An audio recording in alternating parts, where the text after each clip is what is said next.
Good evening, Jankaholics, and welcome to Draft Punks. My name is Sam, and I'm joined for the very first of our new Magic Online Jank Punk series by Adrian Walker. Adrian has not seen the Pioneer deck that we're playing today, so I am going to stream it to him in 3, 2, 1. Oh, sick! All right. When you said that you were putting Yorion in a deck, I was convinced we were doing Noodly Niv because it's your favorite deck and it's the only deck you love to play. Incarnation, was it? This was like Enigmatic Fires, Incarnation. this gets called? Correct, yeah. Enigmatic Fires is the full name for this deck. So we will do Niv one day because it is my favorite deck. But we have a good reason we're playing Enigmatic Incarnation today. So for those that don't know this, it is a 2 blue-green enchantment that says at the beginning of your end step, you may sacrifice another enchantment. If you do, search your library for a creature card with mana value equal to 1 plus the sacrificed enchantment's mana value. Put that card onto the battlefield, then shuffle. So it's like enchantment weird pod. Yeah, enchantment to creature birthing pod that triggers once each turn. So why are we excited to play Enigmatic today? First of all, just because the deck is awesome and a ton of fun. But the big reason is the new Overlord cycle. Enters. Oh, because they're enchantments, and they come back when they die. No, they don't come back. That's not these ones. That's not these ones. Oh, these ones. These have impending. Okay, so why don't I? So you can cast them cheap and then sack them for big. That's right. That's right. I'm thinking of the enduring cycle. Yeah. So what we're gonna do is we're gonna pay 3 mana for our 5 mana Overlord of the Hauntwoods, get our Everywhere land, which incidentally makes Leyline Binding cost 1 mana. Our Everywhere land? Yeah, nice. And Everywhere, wow, okay. Leyline Binding costing 1 mana. Sick. Okay. So we play this for 3, get our Everywhere land. Then even if we miss our land drop next turn, we can play Enigmatic and sack the Overlord as a 5-drop to go get a 6-drop. What 6-drop are we playing? Why, Overlord of the Boilerbilges. What are the Boilerbilges? Oh, this guy. So this one comes in and nugs anything for 4. It's 4 damage Titan. Yeah, and you can impending it for 4 mana. So likewise, you could play this one for 4 mana early in the game, or you can just pod into it, and then it's a 6-drop, and you can sack your 6-drop and get some big hits, some big cards. Nice. Or Titan of Industry. And then the old sneeze trick with this deck. The old trick with this deck is you play Leyline Binding for 1 mana, nab a token or something else unimportant, and then you can pod that into Atraxa. I've definitely had this done to me in Explorer. Yeah. So that's kind of the game plan of the deck. And so I won't run through every single card we've got here. I will run through the new ones, though. We've got Ghostly Dancers as well as the other new one. So this is 5 mana for a 2/5 flying. When it enters, you return an enchantment from your graveyard to your hand. Oh, nice. Which seems useful when you've just sacrificed an enchantment to go get it. Yeah. This is sick. This deck is now awesome. And it's got Eerie, make a 3/1 flying. I found that I haven't actually been sacrificing my enchantment and then grabbing Ghostly Dancers and picking up the enchantment again all that often. But when the opponent just Boseijus your Leyline Binding, being able to pick it up with Ghostly Dancers and then just play it immediately again for 1 mana, ready to pod away the next turn, really, really good. Really good. And obviously people bring in enchantment hate against this deck. So I have been impressed by Ghostly Dancers so far. The deck has played a Heliod that's like a 4 mana version of this, but it didn't have the Eerie ability. So I'm kind of curious to see how this goes. I won't run through everything, but basically it's a lot of, especially in the 3-drop slot, it's a lot of just kind of silver bullet targets for particular situations. Lower down the curve, we've got Up the Beanstalk, which incidentally works amazingly with the Overlords, because you can cast them for their impending cost and then still draw a card off Beans. Oh, does it still have power and toughness? No, mana value. Mana value. Oh, mana value. Oh, So yeah, Bean's now just triggering for 3 mana with the Overlord, 4 mana with the other Overlord, 1 mana off this Leyline card Binding. wasn't good enough. No, yeah, this card just wasn't stupid already. Paths of the World Tree is a bit of a weird one, but it just helps fix the mana a little bit. And it's an enchantment you can sack away. This is one that I'm trying. High Noon has been really starting to take off in Pioneer because the best decks at the moment, or the biggest decks at the moment, are Phoenix, which cannot function with this card in play. Oh, yeah. Prowess, which struggles to function with this card in play. So yeah, the High Noon has been starting to take off. So I've chucked just a cheeky single copy in here. We'll see how it goes. Good old Rule of Law. Let's go. Yeah. And then the big problem I found with this deck in the past is it just succumbs to anything with early game. Like the deck often just doesn't do much until turn 3 or 4. So I've thrown in a few extra 1-drop removal spells to help fight, particularly the Prowess deck. Yeah. And actually found that I've been okay against it. So maybe this deck is ready to finally do really well. I've tinkered with the mana base as well, but I have a feeling people here aren't super interested in the minutia of building 5-color mana bases, even if I am. So I won't spend too much time on that. Let me know if you want a video on how to build 5-color mana bases, because I love talking about that. The only one I'm going to point to as well is Plaguecraft. I've never seen this in an enigmatic list before. This is a Sam special, but the reason is there's a lot of boggles running around Moto leagues at the moment because there's a bunch of things in Duskmourn that have juiced up boggles. So I'm throwing in a one-off Plaguecrafter in the sideboard that you can tutor up to deal with boggles in particular. We'll see if that's silliness or not. Interesting. All right, let's run this through a league. I've been playing graveyard decks recently. I like how Plaguecrafter gets a special spot on the screen forever. I am just going to note that I'm doing this for the people. I don't normally play with the card viewer thing up, but I think a lot of our viewers are perhaps new to Moto, new to Constructed, perhaps. So I'm just going to make sure everything's nice and clear for people. I would like to play first. Thank you. I have a noodle. Check out my noodle. We would like to reveal a companion. One of the few times on the channel that a companion has been revealed. This kind of looks crazy. This looks very good. Yeah, if we hit a land, then we can Overlord on 3. I mean, we got looks though. Removal spell and beans. Yeah, I think we can go with this. Okay. So Fires of Invention is the other kind of namesake card in the deck, which lets you cast spells for free with mana value equal to or less than the number of lands you control, but you can only play 2 per turn and nothing on their turn. Yeah. Classic of the format, the Pioneer format. Was banned in Standard. Everyone's like, wow, you know that red enchantment that usually lets you Prowess play the game a little differently. The boogeyman of the format. Oh, we're getting miced. We just left Bloomburrow and we're getting miced yet again. Yeah. Do we just kill this thing on sight? Well, yeah. The question is, do I want to perhaps do it in response to a combat trick? And I think I do. So I'm just going to pass here. So we've got Torch the Tower. It seems to reason though that they would play a land and then have 2 tricks so that our Torch the Tower will do nothing. No, because the first trick that they point at it will trigger it, and then the second one won't trigger it again. And they only have the tricks only pump 1 toughness at a time. But it looks like they're just going to play a second threat here. So we'll just take 1. Oh. Okay. It looks like they might play a second threat. So I might, if they play a I was going to say if they play a Slick Shot Show Off, I'll probably zap that. But we're going to play Beans next turn, so I'm just going to zap this now.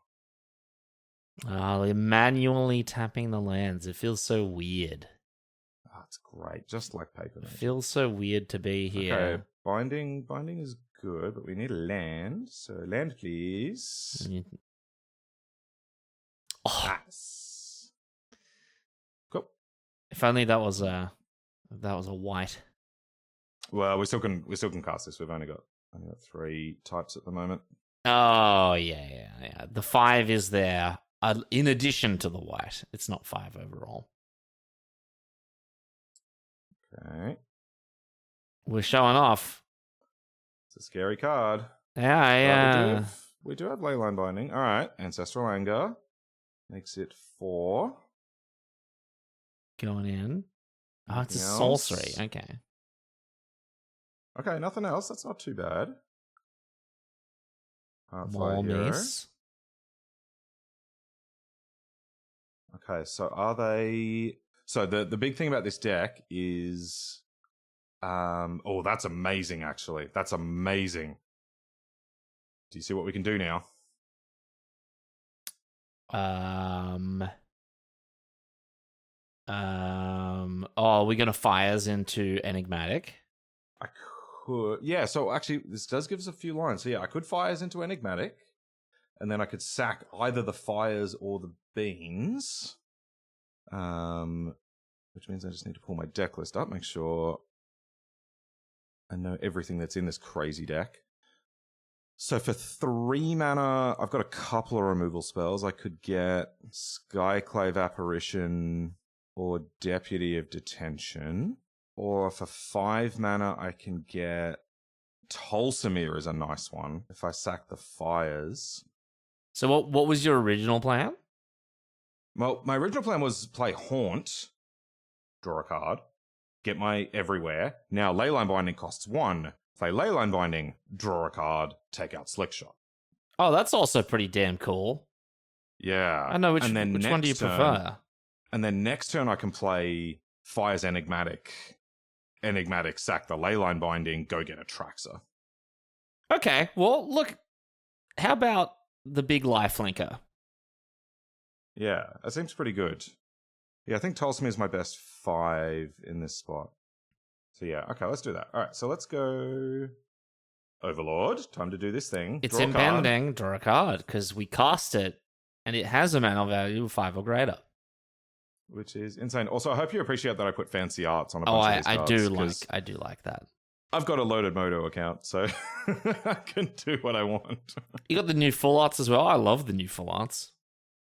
I've got basically everything. Yeah, and you can too if you join Magic the Gathering Online #sponsored. #sponsored. Oh yeah, I guess it begs asking the question: why are we doing these videos? Well, we explained that in a video that came out a few days ago for people.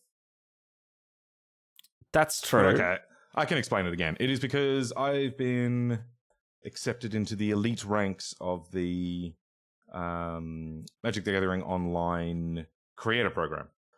So you can see my account over here is DB, which stands for Daybreak, who are the amazing people that took over Moto. I'm actually not sure when, a year or two ago, a couple of years ago. Yeah. They've been fantastic. Okay, so do I take out this Heartfire hero? So this will be 3. This will be 2. This will be 3. So we take a little bit of extra damage if I take out this rather than one of the 3s. Do you want to deny them the card? I do, yeah. So I think let's do that. And this also draws us a card. This also is a good one to reset, because we're probably going to give the card back to them when we sack it to Enigmatic. Oh, because it gets counters, of course. Yeah. Oh, yeah, it's got like perma prowess. Yeah, so the one card we really need to be thinking about in this matchup is... Sorry, I just remembered to mouse over cards. Stuff gets big quickly. You all know this one. This was on the last set. Ancestral Anger. Pumps things, draws cards. Okay, lots of lands now. This is good. So yeah, I think we just go with the plan. Go for plan A. I think so. Alternatively, I can sack the Haunt and get Tolsimir, which will give me 2 3/3s, 3 life, and kill the Slickshot. That's also quite appealing. That is quite appealing. And I don't have to lose the Leyline Binding just yet. No, that's true. So the card we need to be most concerned about is Burn Together, which is the enchantment, the adventure side of Kala's Sellsword. It's basically a 1-mana fling. Okay.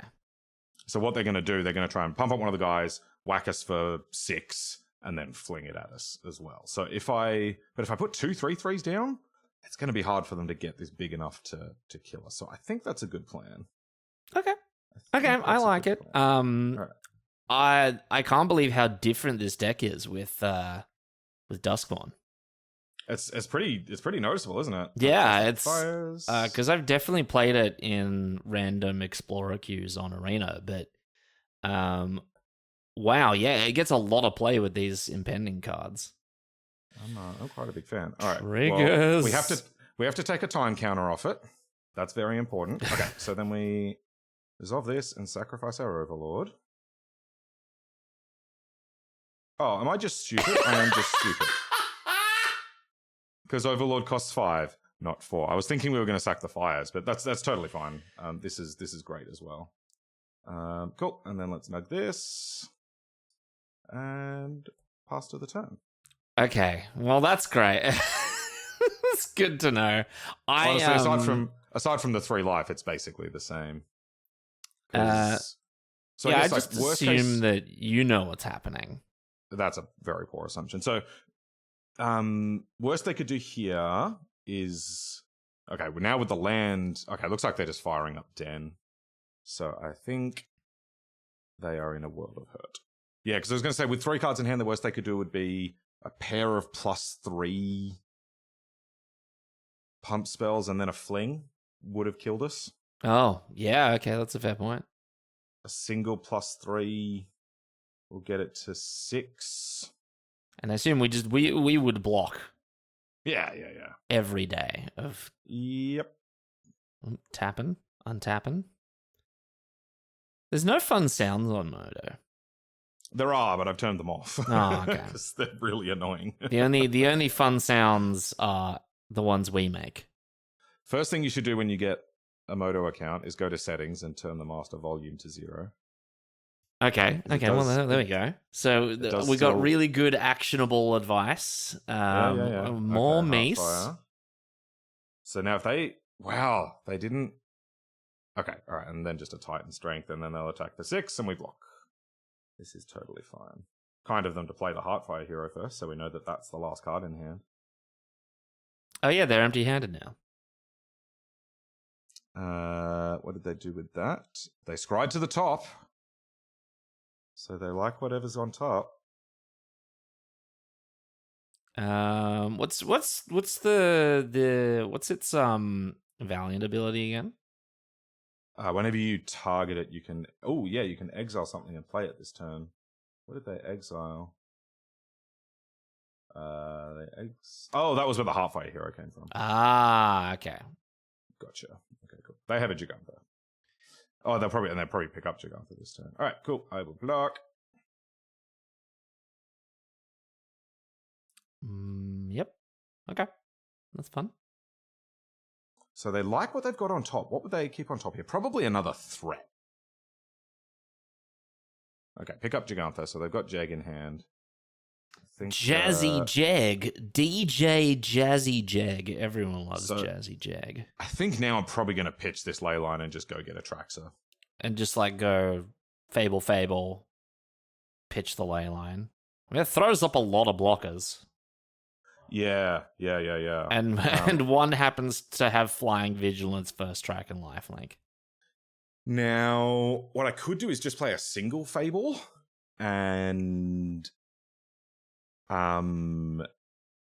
if I hit Leyline Binding off Atraxa, I can play it, and I think I actually like that. Oh, okay. Oh, wow, I wouldn't have thought of that. I would have just gone, well, I've got 2 free spells. I'm going to cast them. Okay, so we play our... Wait, can't you still do that because we have 7 lands? No, two spells per turn with fires. Oh, but wouldn't you just play it on their turn? You can only cast spells during your turn. Okay, cool. I'm reading the card. Yeah. I know we're all learning this. Cool. The other thing I can do though is pick up my noodle. We've come to the companion phase of the game. The noodle step. Yeah, I'm going to flicker Atraxa next turn, by the way. Disgusting. I've made a career out of flickering Niv with Yorion, but flickering Atraxa is pretty attractive as well. Attractive, you say? Cool. All right, so we sack Leyline Binding. You were about to sack Fires. Yeah, would have done good things as well. Let's go grab the Grand Unifier. Take a look at the top 10, see what we can find. No Leyline Binding. We've got stuff, though. Yeah, so I think we'll grab Beans as our enchantment, Overlord as our creature, and probably a Triome that I'll just cycle. Oh, yeah. Yeah, excellent point. For the land, which could potentially still hit a Leyline Binding if need be. So true. And so I might as well just do that now in case I was going to say, you can't cast spells on their turn. No dice. No dice. Ooh, can't quite do that one. That's okay. Okay. All right, now they've got a 7/7 lifelink they need to contend with, so it feels like they need to kill us. Does that first strike or is it death touch? It's death touch. Yeah. Okay. Flying Vigilance, death touch, lifelink, 7/7. And they're top decking. Well, sort of. Sort of, yeah. So, like, if they go a +3, then this goes to 5 power, and then they fling it at us. Yeah. Jazzy Jag. That's not good enough. I think we're in the winner's seat. It certainly looks like it, doesn't it? DJ Jazzy Jag, and there's Night of Autumn. Okay, so yes, I would like to use that ability. Just ditch 2 lands, I think. Although Otawara was instant speed interaction, which is hard to come by in this deck. That's true. Okay, cool. So I can play Overlord and pick off one of these, and then flicker it and pick off the other one. How problematic is this Gigantha? Well, I can pitch my Beans on end step and go get like a Deputy of Detention. Oh, so we can actually factual mop up their board. Correct, yeah. Okay, yeah. Nice. Let's do that.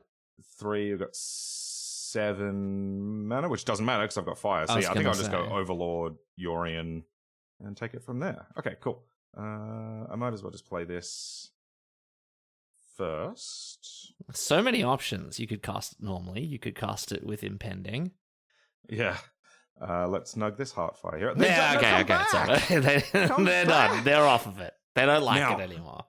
So winning game 1 against that deck is a huge sign for me. Oh, that's good because you usually just get run way over. This was the reason I've not liked this deck in the past. Like I've tested this for RCs, but the fact that it just got run over by aggro decks was a real turn off for me because it just didn't do enough in the early game. But it's got more early game and it's got such amazing catch up mechanisms now. So yeah, we were gonna like flicker a whole board, wipe their board, gain a million life. Yeah.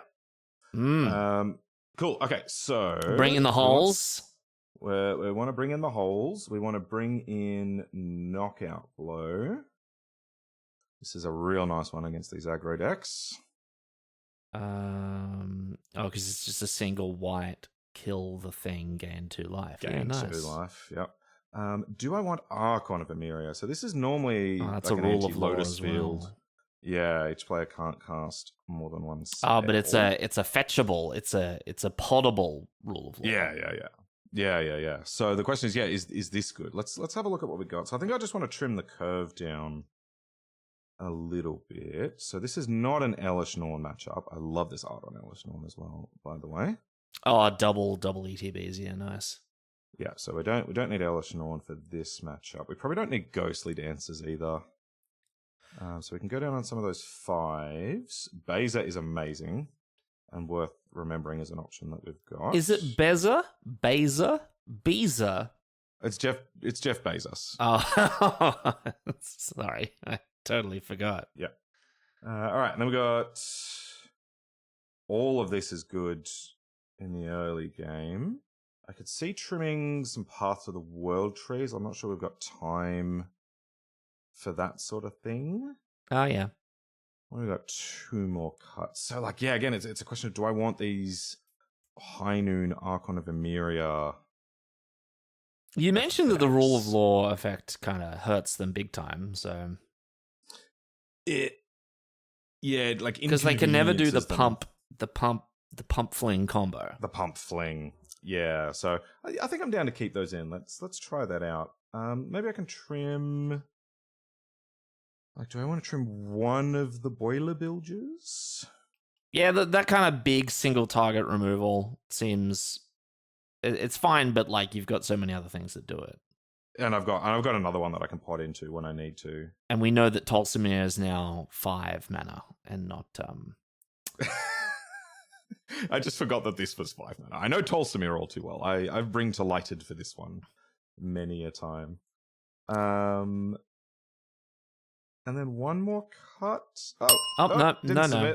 Nice, cool. Good old Punk's timeout. All right, well, we're just playing game 1 again. Nice. Oh, we don't get our edits? I don't think so. No, you need to submit the deck. Wow. Okay. Right.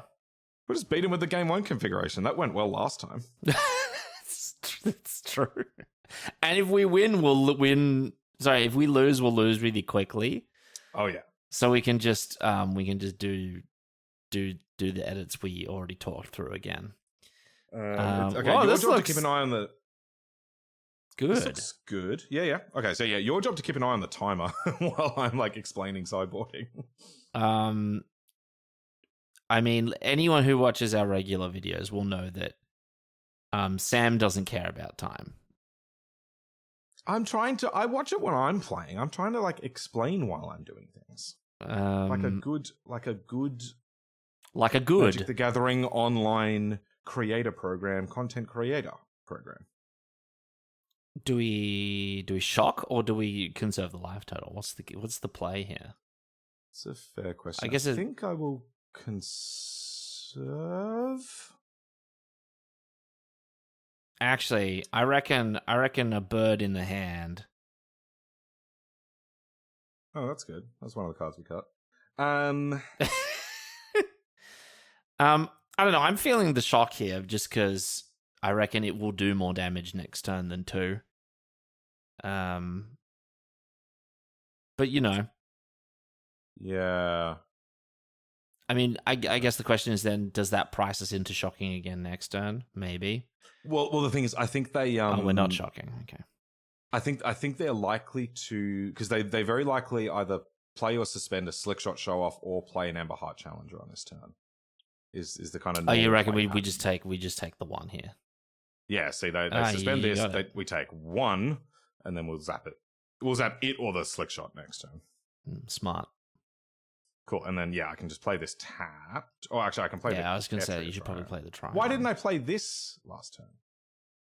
Because we were talking about Sacred Foundry. Yeah. Yeah. And you were like, "Oh, we're talking about a card. We should click it." No, we've thrown them off. Now they think we just drew the Triumph for turn. Thus securing the element of surprise. Or they're expecting Leyline Binding based on this play pattern. Thus securing the element of surprise. Okay, so we'll just take our 1 here, because I'd rather hit that slick shot if I can. Gonna do another slick shot. Okay, another one. Spends another one. Oh, if we hit them with the rule of law, it's over. Their career is over. Yeah, they're not going to have a good day. Are we bopping, or are we not bopping? I'll just hold off still. Oh, perfecto. Beautiful. Okay, cool. So let's play Rootbound Craig, and then love Craig. Play a Path. Not Path to Exile. That's not legal in this format. True. And we go get. Oh, look at that Wooburg. We don't have double white, and we might need that soon, but we do have double green, double red, blue, and I don't need the swamp just yet. So let's go get a plains. Smart. The basic swamp in the deck is a bit weird because there's basically no black. Basically? Basically. Huh. The only black pip in the 75, 95 is in Atraxa's hardcast cost. Wow. Okay. Oh, and Plaguecrafter. Okay, true. I added a Plaguecrafter to that. True. We are being thought seized. I mean, I guess you got to kill something now. I'm going to torch it, and I am actually going to sack that path to the world tree. So let's zap this. Pay red. Sack this. Because if they've got a trick that pumps toughness, which they have 2 of, or Beza. This scries. I forgot that. Bees. All right, sick. Bees well, I'm glad nuts. I grabbed that second planes then, and you can't thought seize the top of the deck. You cannot thought seize the top of the deck. To Sam's dismay, actually. Yeah.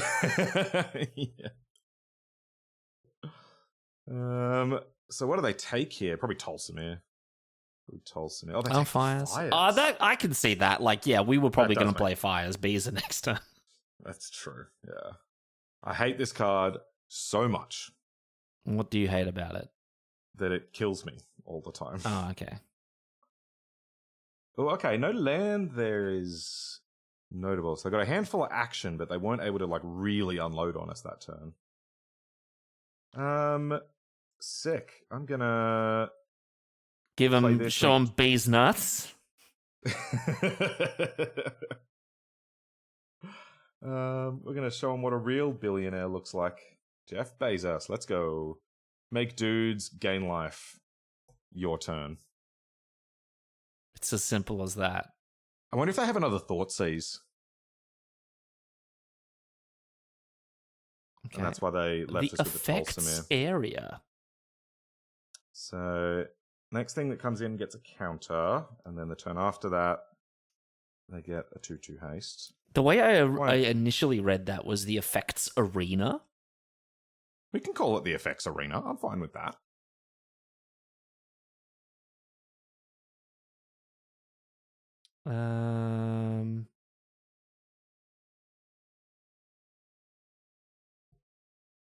Okay. So they play a non-hasty creature. They've got 2 cards left in hand. They did find a land. True, yeah. All right, but they're going for the fling. They're flinging. So yeah, the fling is insane with Heartfire Hero because it doubles damage effectively. Oh, they're just going to try and kill Beza. Oh no, they're going face. They're going all face. Okay, so they flung 6 damage at us. And then the slick shot is currently... Ooh, nice. Okay, and then they claim back the Heartfire Hero. And then the backside of the other half of this is target creature gets +2/+0 and gains haste, and they can cast that from the graveyard. Oh, so we're gonna go to 4. Yeah. So what are we ripping to not die? Well, I've got Tulsimir. Oh, so that's and then we're gonna feel good about that. Yeah. So I do need to shock down to 2, and then Tulsimir will take us up to 5. Can kill the slick shot. What I'm thinking through is if they draw a +3 pump spell, then they can and I block a Heartfire Hero in such a way that will kill it.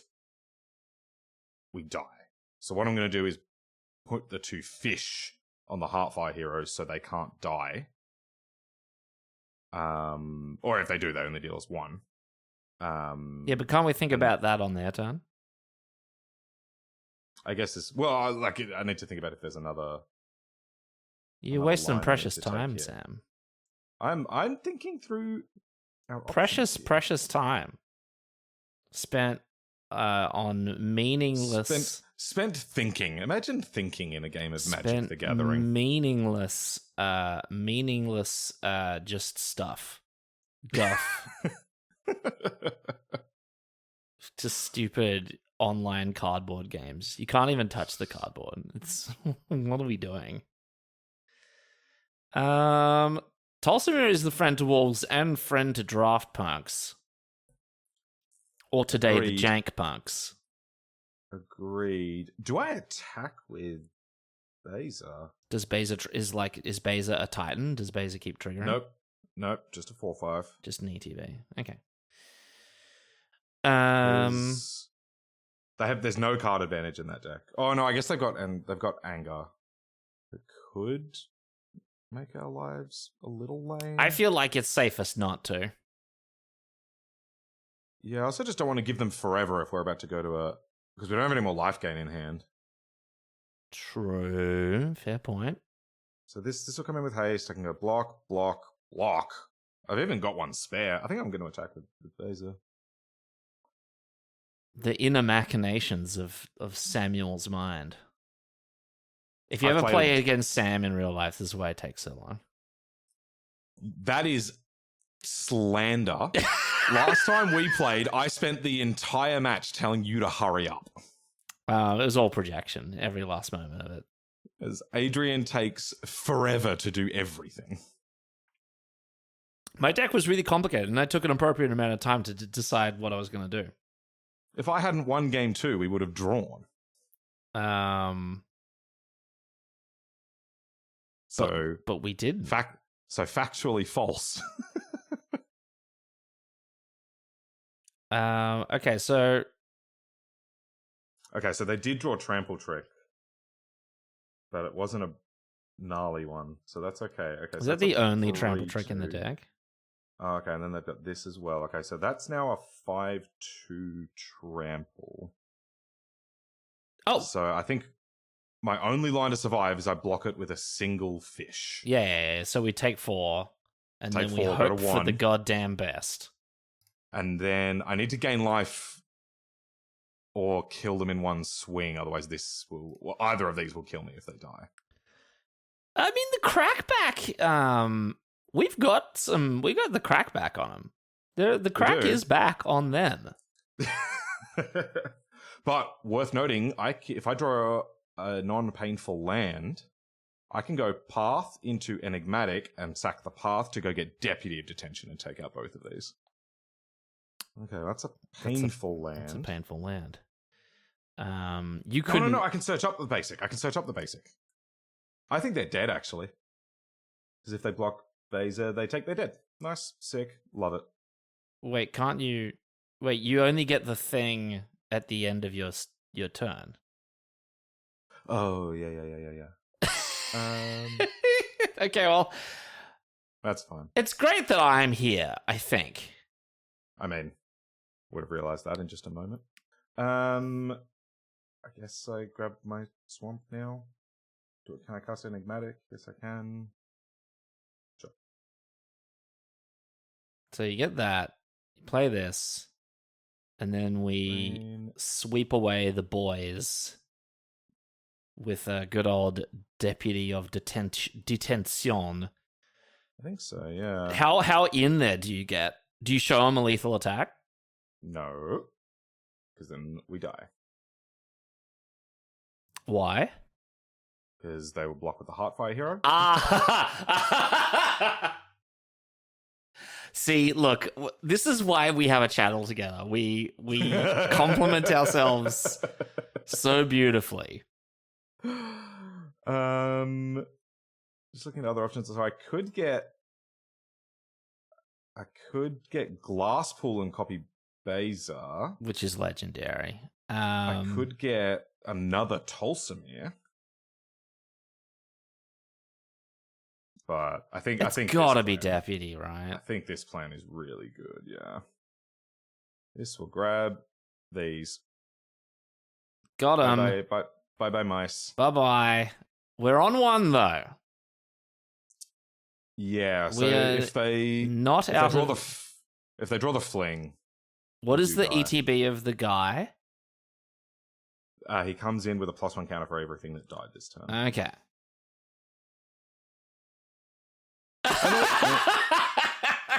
They drew the fling.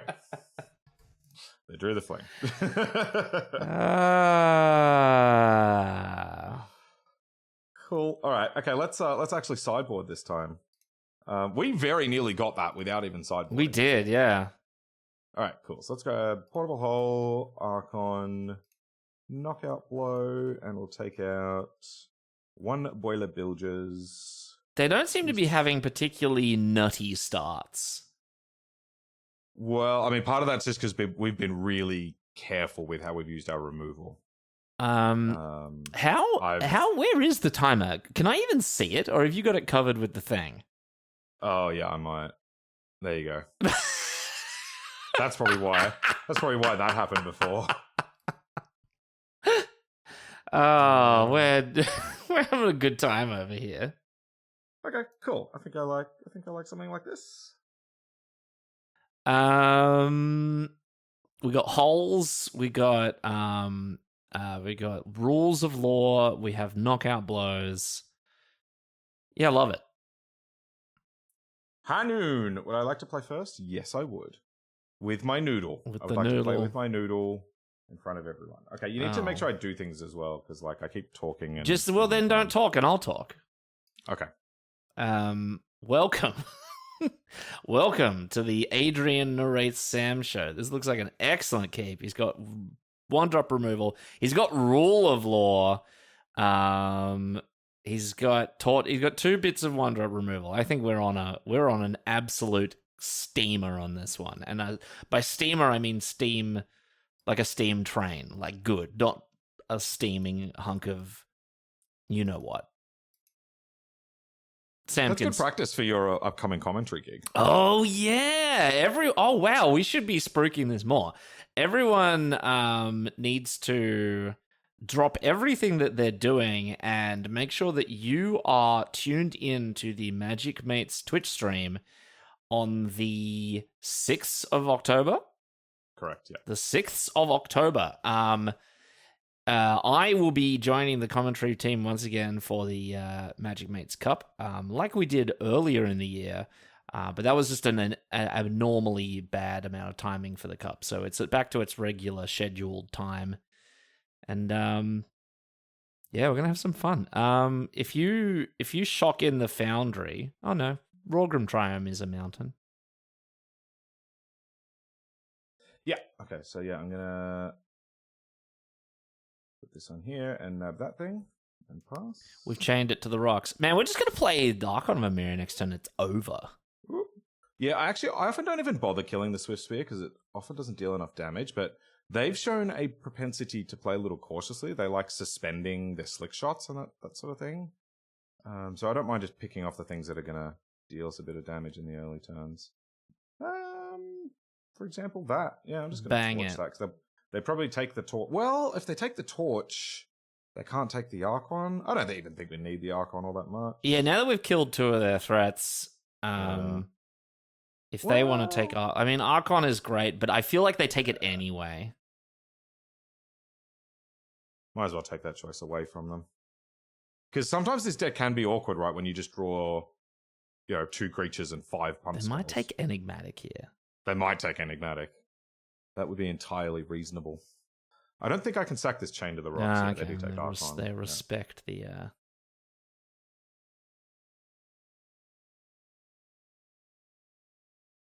What do we got? Oh, Bean's good. The musical for the heart. The more you eat, the more you... Are you treating fart like it's too risque for this channel? Isn't it? Ooh. We are going to Removal Town. Yeah, I remember when I played earlier versions of this list, it had just like 4 Chain to the Rocks, and that was it that you could do before like turn 20. Yeah, turn 20. Nothing? Nothing. Not even pick up Jazzy Jag? Okay, Thoughtseize again. Thoughtseize in the second main phase. That's So do they take Enigmatic or Portable Hole?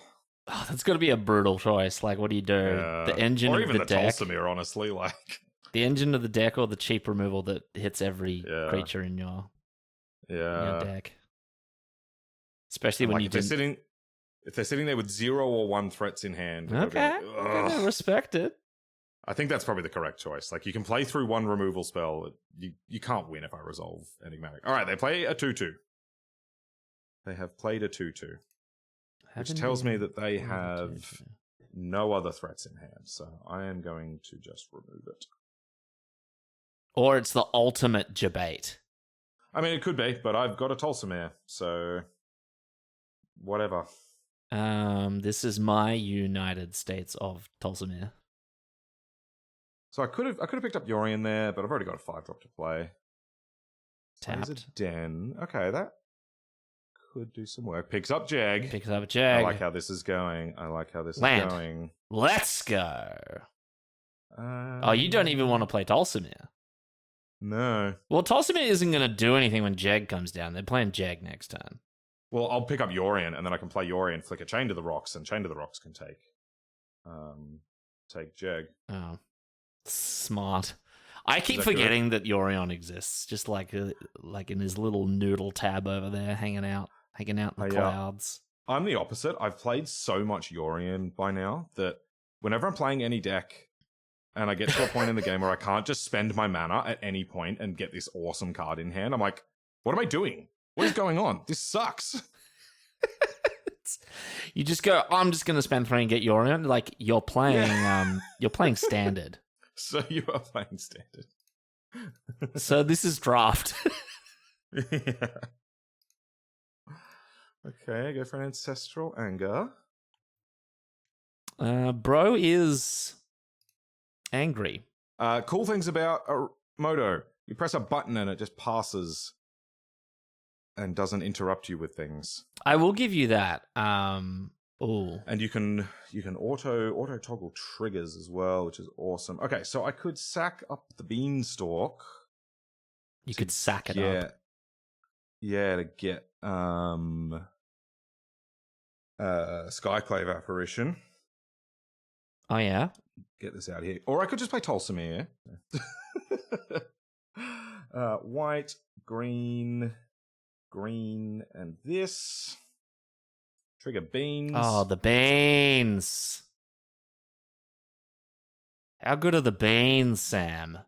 Love beans. Auto yield to this. Auto yield on triggers is the best thing about Moto, honestly. You know how when you get a bunch of the same trigger on Arena and you just have to click, put them all on the stack. Major annoyance.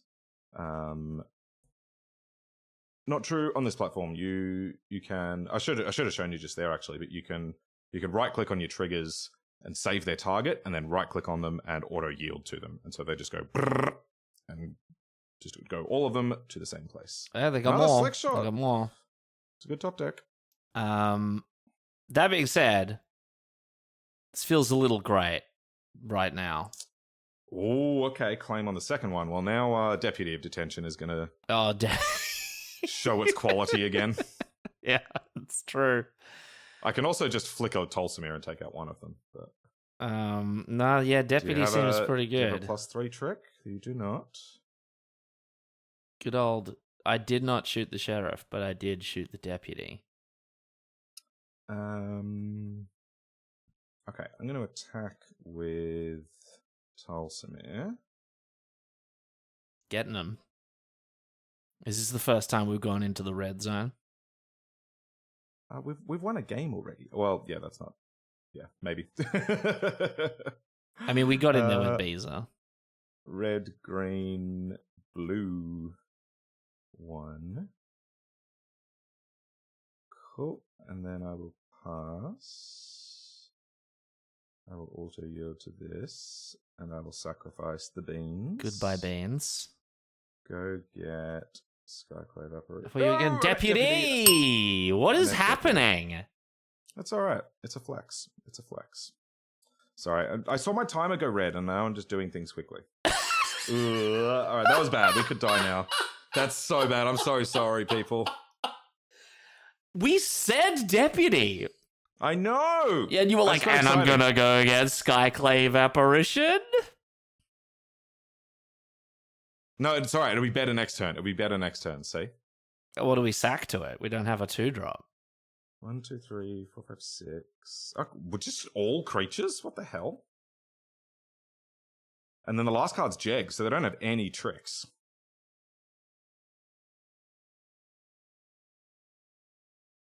So this is okay. This is fine.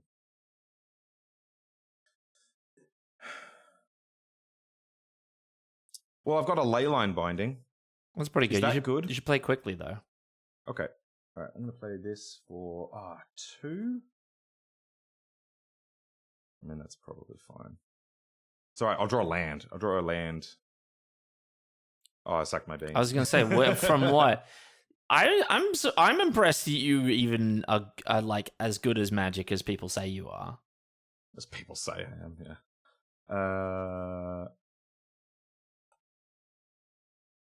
In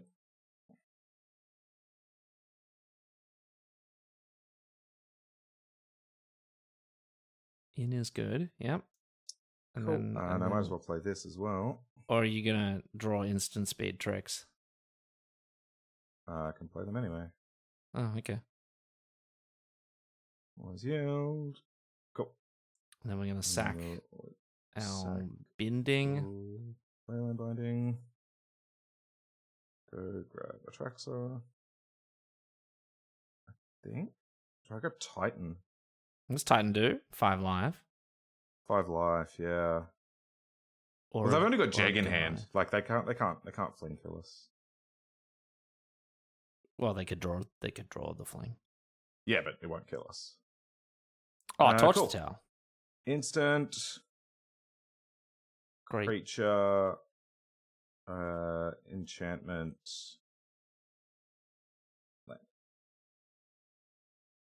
Done. Pass. We love it. Cool. And the thing about that fling is it's actually a targeted one. It doesn't sack to cast the spell, so you can actually kill the creature in response. Oh, interesting. Yeah. Because they needed to make a worse fling. Well, it costs 1 mana and has a creature attached to it. Yeah, okay, that's fine. So I don't think there's a draw in their deck that gets us here. Unless they've got, like, an act of treason to take our Atraxa.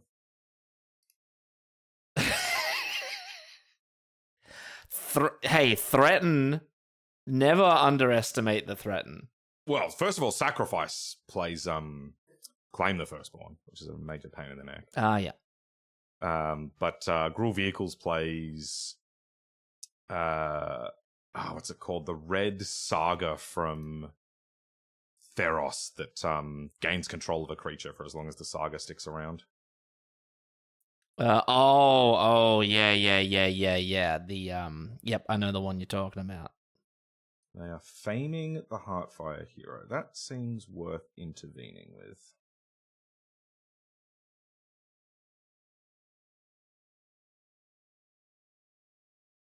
This also exiles, so we don't get nugged. Alright, do your worst. So now they have 1 card in hand aside from Jeg. 1 non-Jeg card, and we have a flying lifelinker. We got Yay! Wow. Look, this should be this has historically been a bad matchup for this type of deck. We forgot to sideboard game 2, and I played like a potato, and we still won. This is true. So that's kind of exciting, if you ask me. Yeah, I agree. We kind of felt a little... I felt a little unbeatable most of the time through all those games. Yeah. Like, they ripped hot to win the second game. Yeah. And if they didn't rip, we would have won. Yeah. Yeah, which is kind of crazy. That has historically been the real challenge for this deck. Well, I shouldn't say that. The actual challenge for this deck is Lotus Field, which I think is the single most lopsided matchup in Pioneer. Oh. It's something like 90-10. Like, on the actual stats, 90-10. Not just Magic players saying it's that bad. It's really, really bad. So do you go for the 10% chance, or do you just, like, pack up and eat some lunch? You're at an RC and you run into that matchup. Well, like, if you get the 10%, first of all, you get a win. But, see, like, this hand doesn't do... Yeah, it's a bit anemic. Like, you can play Leyline Binding on turn 2. It's Thoughtseize proof on fires. Yeah, and then, we don't want the Titan in hand. So, like, my limited brain is always like, lands and spells! Keep! Yeah, I'm the same. I play Constructed, and I'm like, yes, I can play Magic with this hand, I'm done. Yeah. This is good. Yeah. You could pop away the island. I think I can put back... Oh, no, I need this to make everything come in untapped. No, I need that island. Why do you need the island? Because it's my only blue source, Oh, okay. which I need for Enigmatic. Well, no, you just draw another one with Up the Beanstalk. I think I can put away the mountain, actually. This is Sam we're talking about here. The drawer of correct lands master. That's true. Maybe I'm only good at that in limited, though. You better deliver. Is this the mirror? Oh god, I hope it's not the mirror. I'm playing it in the edit now. No, I'm not. We'll get copyright. We'll get copy striked. I don't want to do that. That's true. We will. Or at least the mirror claimed. Oh god. This will be oh, okay. It's the mirror. They're also on the High Noon tech. Okay. Oh god, how do you win the mirror? This and I forgot to play a green sauce. I should have bottomed that island. Sam. I'm so used to commentating limited. I feel like I can do that competently most of the time. I apparently can't commentate constructed. Yes. Okay, cool. Well, I'm going to play a green land this time. Well, this was all part of the plan, so you can play Up the Beanstalk and Torch the Tower this turn. Yeah, this is just mana efficient. So you can, and they didn't know I had beans. Yeah, they do. Yeah, they're all. Oh, I almost forgot about High Noon. Oh yeah. Oh, me too. Yeah, nice. Are you popping it now? No need. We'll let them. They don't know that the goblin's not surviving. So one spell per turn, which actually suits us just fine right here. Well, I was going to say, yeah, like both decks want this effect. So the fact that they have it, I mean, they have access to the 5 damage, I guess, but. Well, like if they have a Fires, they would prefer to be able to double spell. I mean, we draw Fires. So true. Nothing? Love Nothing? the smell of nothing in the morning. One of them. Binding. Okay. Bind the beans. Bind the beans.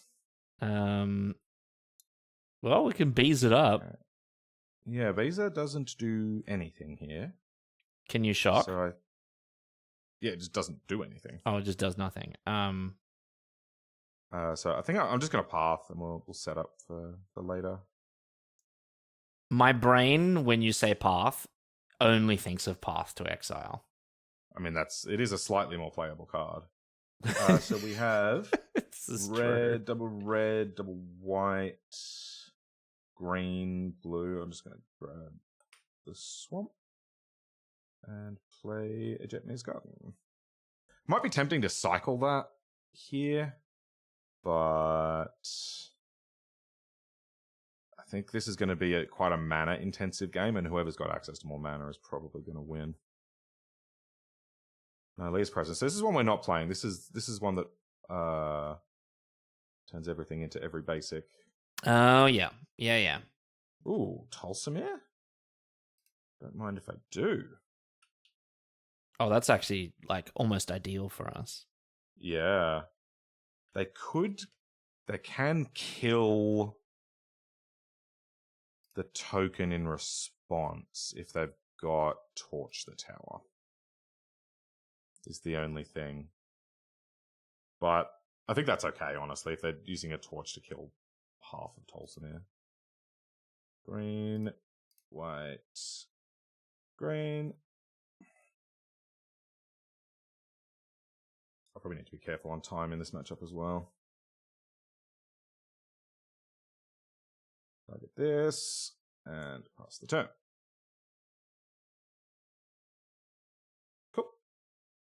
Cool.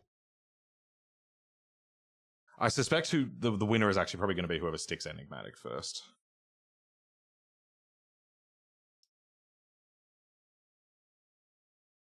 Yeah. I mean, yes. Which they may just be about to do. They also have Boilerbilges. Okay. Can't boil these bilges. Okay. That's what. Fires doesn't do much with High Noon in play. True. Kind of. Yeah, if you have abilities, it's good. Yeah, like the 3 mana that you pay to get Yorion. Yeah, true. So, do I just play a Naked Overlord just to have 4 damage Titan on the battlefield? Yeah, true. I mean, they also have 4 damage Titan. No, theirs is impending. Oh, ours can be the opposite of impending. Ours is just... Yeah. I could play Beza and draw a card. But... It's not bad. I think I kind of like... Can the 4 damage go face? Oh, yeah, it can. That's sick. It can, yeah. So, like, maybe our role here is just put a clock on him. Nug you. Go. So the other ability on this, just to keep it in mind, is we can pay 2 in Wooburg, sack it 2, gain 2, draw 2, they lose 2, 2 damage to a target creature, make it 2/2. That's a lot of 2s. Which people from our Kaldheim draft video days will, of course, remember. Ah, first draft set on the channel. Which is fitting, given that this is first constructed video on the channel. That's, well, not really. Well, except for the hidden one. The hidden one. Whoa, that's brutal for them. Oh, that is brutal for them. I'm just going to play that now. Oh, yeah, because, the counter magic, we're just playing full battle cruiser right now. Because this turns off Leyline Binding, being the big one. Ooh. So they play Binding. They're binding the Bilges. Binding the Bilges. Oh, whoa, it was that good! I don't want to play with Elesh Norn in play. I don't think they can get rid of it. I don't think you can get rid of it, right? Because all of your removal is ETB based. Yeah, it's all Deputy and Skyclave and Leyline Binding. Oh, so this is the make or break of the mirror. Yeah. So we want to turbo out Elesh Norn. Yeah, we want to enigmatic into Elesh Norn as quickly as we can. Okay, so hang on. What if we enigmatic into our Elesh Norn and then they enigmatic into their Elesh Norn? Then we're playing vanilla creatures for the rest of the game. Oh, the Plague Crafter can kill their Elesh Norn. True. Okay, that's a very fringe piece of tech, but I like it. I mean, it's the only way we can remove it, I think. Oh no, we could activate a High Noon and torch it. Yeah, okay, okay. Something ridiculous like that. Or maybe attack with Boilerbilges and torch it. Do you know much about the mirror? No, I don't think I've played this before. Oh, I might have played it once. Okay, anyway. Veto seems good. Does Yasharn do what I want it to do? They can't sacrifice non-land permanents to activate abilities. It does not do what I want it to do. Okay, so I think just those 3, the Plaguecrafter and the 2 counter spells. Sounds fun. Maybe Mystical Dispute, because it tags Enigmatic specifically, but I don't think that's a good idea. Okay, and then I don't think Torch the Tower is what we're doing in this matchup. And I don't think High Noon is either. Tranquil. I have a noodle for a moment. We have a noodle. Do they have a noodle? Oh, they have one as well. Oh, we're noodling. What is this? Hacks. This is good, but I want a question for you.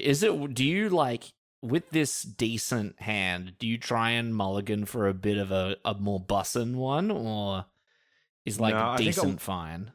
Well, I think a lot of the time in these... So I don't have much experience with this matchup, but I have played Niv into matchups like this.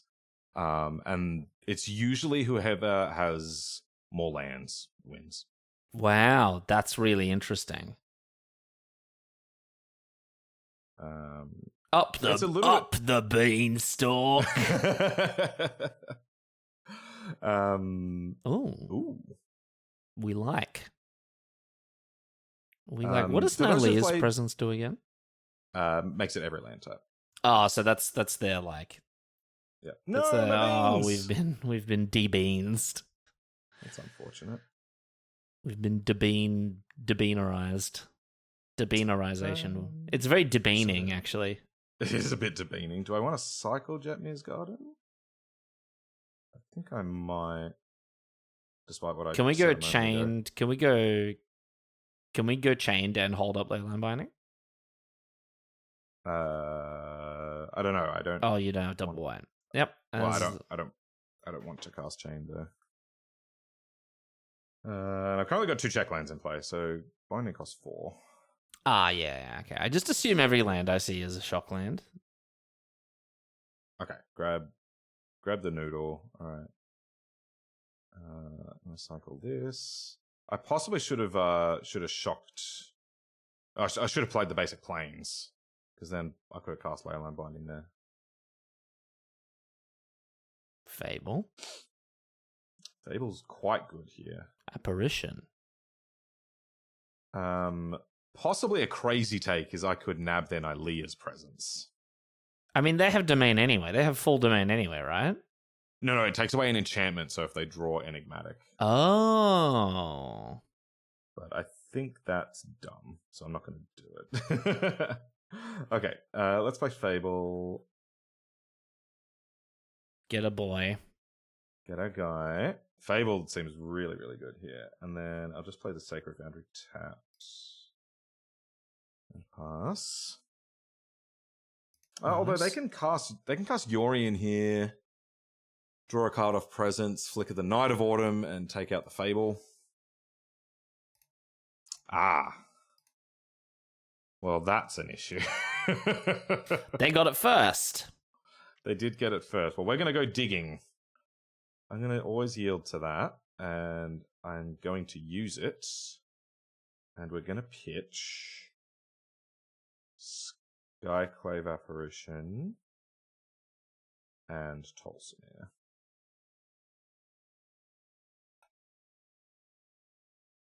Oh! Otawara can get Elesh Norn off the board for a turn. Yeah, like we could set up something. I don't know what that is. Yeah, I can bounce Elesh Norn, resolve Atraxa. That's a fair point. Yeah. So but then again, like, they could still just handily deal with Atraxa. It's more the cards I draw off Atraxa that I'm interested in. Yeah, okay. Do they block with Norn? Wow, we get to keep our dude. So we could potentially go for that play next turn. Oh, yeah. Assuming I get one more attack with my Goblin in. Well, as in, like, bounce Elesh on the end of their turn. Yeah. And then go for Atraxa next turn after attacking with the Gobbo. Yeah. Okay, it's got legs. So if they play Yorion here, 2 Yorion triggers doesn't do anything. This looks like Yorion. Yeah, nice. Yeah, as long as they don't blow up my treasure. But I don't think they'll do that. They're going to hit my Fable. Boy. Okay.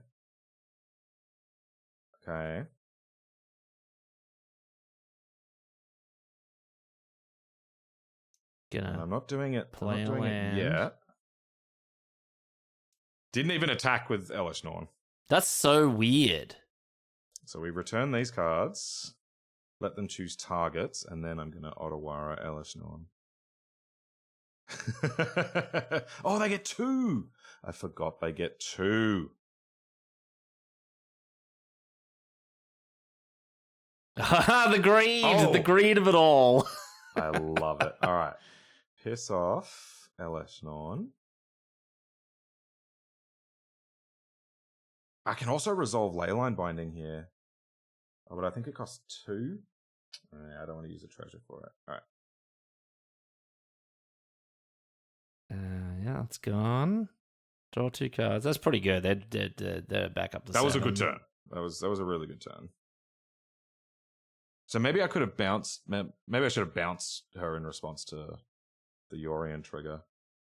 Well, we drew a land anyway, so that's nice. Oh, yeah, you are 100% right. Yeah, bouncing in response to the... Oh, no, but it just triggers twice anyway. Oh, no, the ETBs. Yeah. 3, 6, 7. Okay, so I'm going to play this Atraxa, using this for black, white, green, red, blue, and another 2. Auto yield. Can we get an answer to Elesh, Norn? The answer to that, if we can get an answer, I think is no. Okay. Well, I'm going to grab Fires, Boilerbilges, and a land that cycles. Smart. Okay. Yeah, so I can just play Fires next turn. And then I can attack with this guy. Does Elesh Norn say creatures or permanents? Or like non-land permanents? Now, do I... Hang on, give me a sec. I'm going to... Binding... Actually...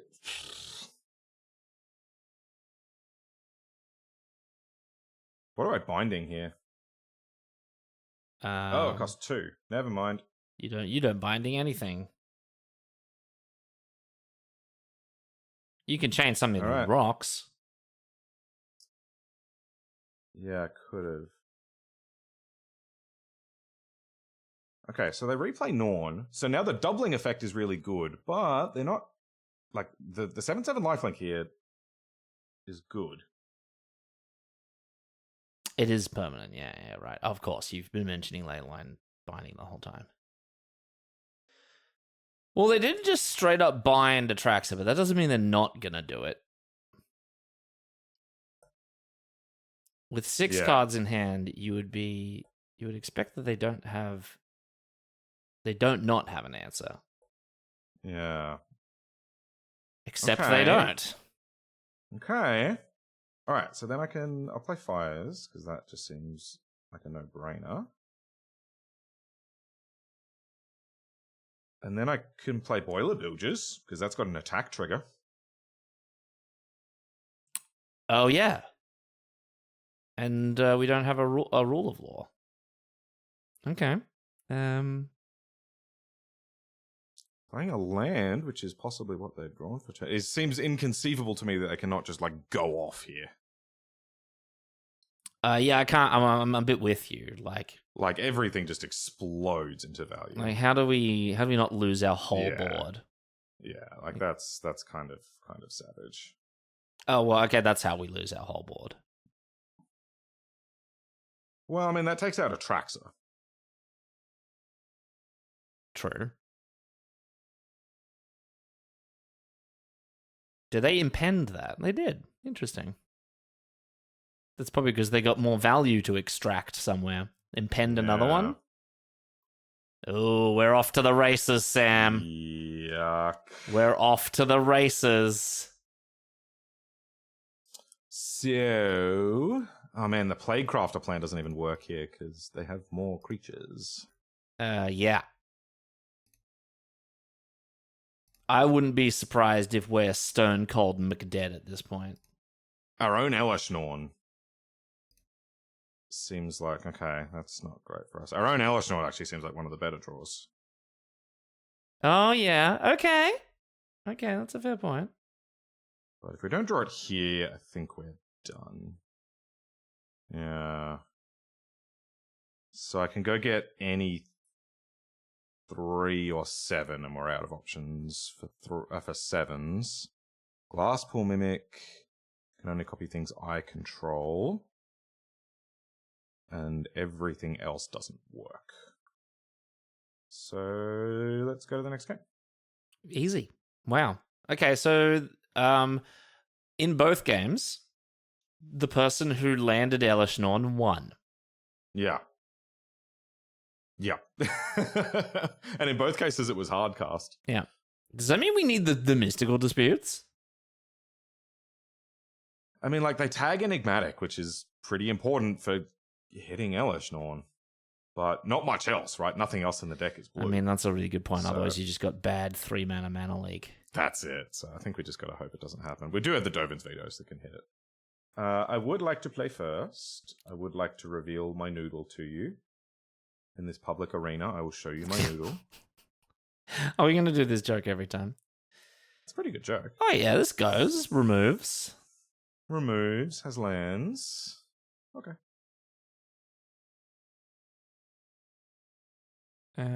Get stomping.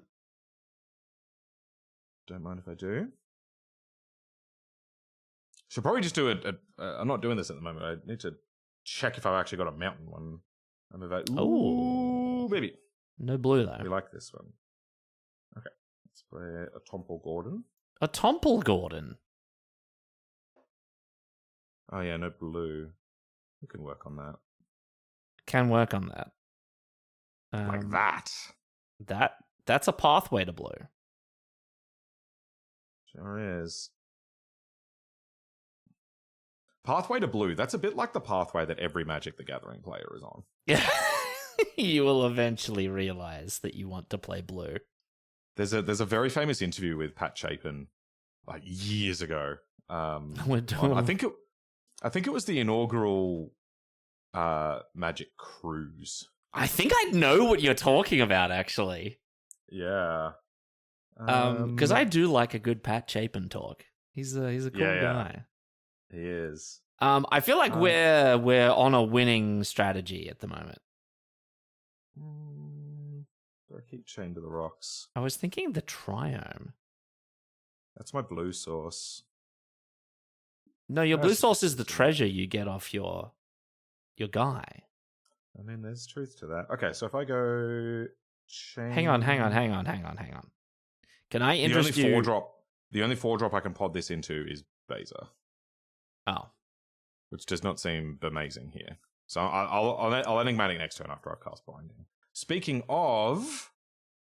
Let's... how much does Binding cost right now? Well, after I play this Triome. Binding costs 2... I think I want to hold up Veto.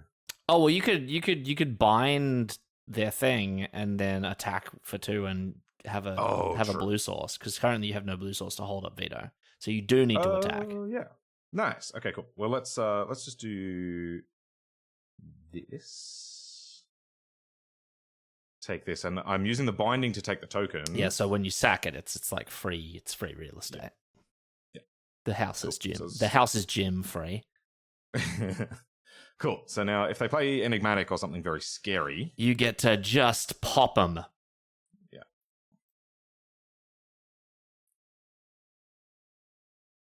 Regretting slightly binning the 2 lands, but if we hit 1 more, I think we're okay. We've also got our guy, and they don't. They're guileless. That's true. They are guileless. Not to be confused with guileless. That's true. A completely different thing.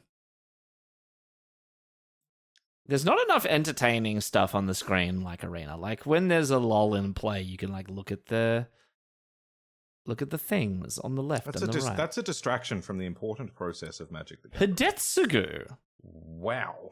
1 or less. Destroy so that's each gonna non-land permanent with mana value. Well, I guess we're countering that. Am I? It's gonna kill our guy and our treasure token, taking us off blue for the turn. Oh well. Like, does that matter? Exile all graveyards. What's the flip side? So it exiles all graveyards, and then it becomes a 3/3 that gets bigger when it attacks. I think this is fine. Okay. Do you reckon this is a bit of a desperation play? Yeah, because like if I counter this, then I can Enigmatic. I get a second treasure, and I can potentially hold up. I can potentially hold up Binding if they're going to play Enigmatic themselves. That's a good point. Yeah, counter it then, I guess. Yeah. Okay. Because this is probably also their entire turn. If we're going to bring some limited logic into it. Okay. And and it is possible we're going to be tapping out for a few turns here. So, okay, let's go to attacks. No Leyline Binding. Yield to that. And then do we hop off into a Atraxa themed novelty fairground ride? I think so. I think they can cast Leyline Binding here, right? They've got. Oh, okay. Well, that happened really quickly. They've got they've got Sultai and they've got don't click the wrong one, Sam. Well, I mean, I was thinking about Titan here. Like, Titan's also pretty good, but did you know so is Atraxa? Jeebus. Holy moly. Okay, so jeez. Okay. Enchantment. We've got plenty of removal, so I might just grab a backup Enigmatic. Smart. Or Fires. No, I haven't. I reckon Flash. We care about Flash. Flash? What are you talking about? Leyline Binding has Flash. Oh, sorry. I gotcha. Yeah. That'll be my enchantment. My creature will be Knight of Autumn. Oh, smart. Yep.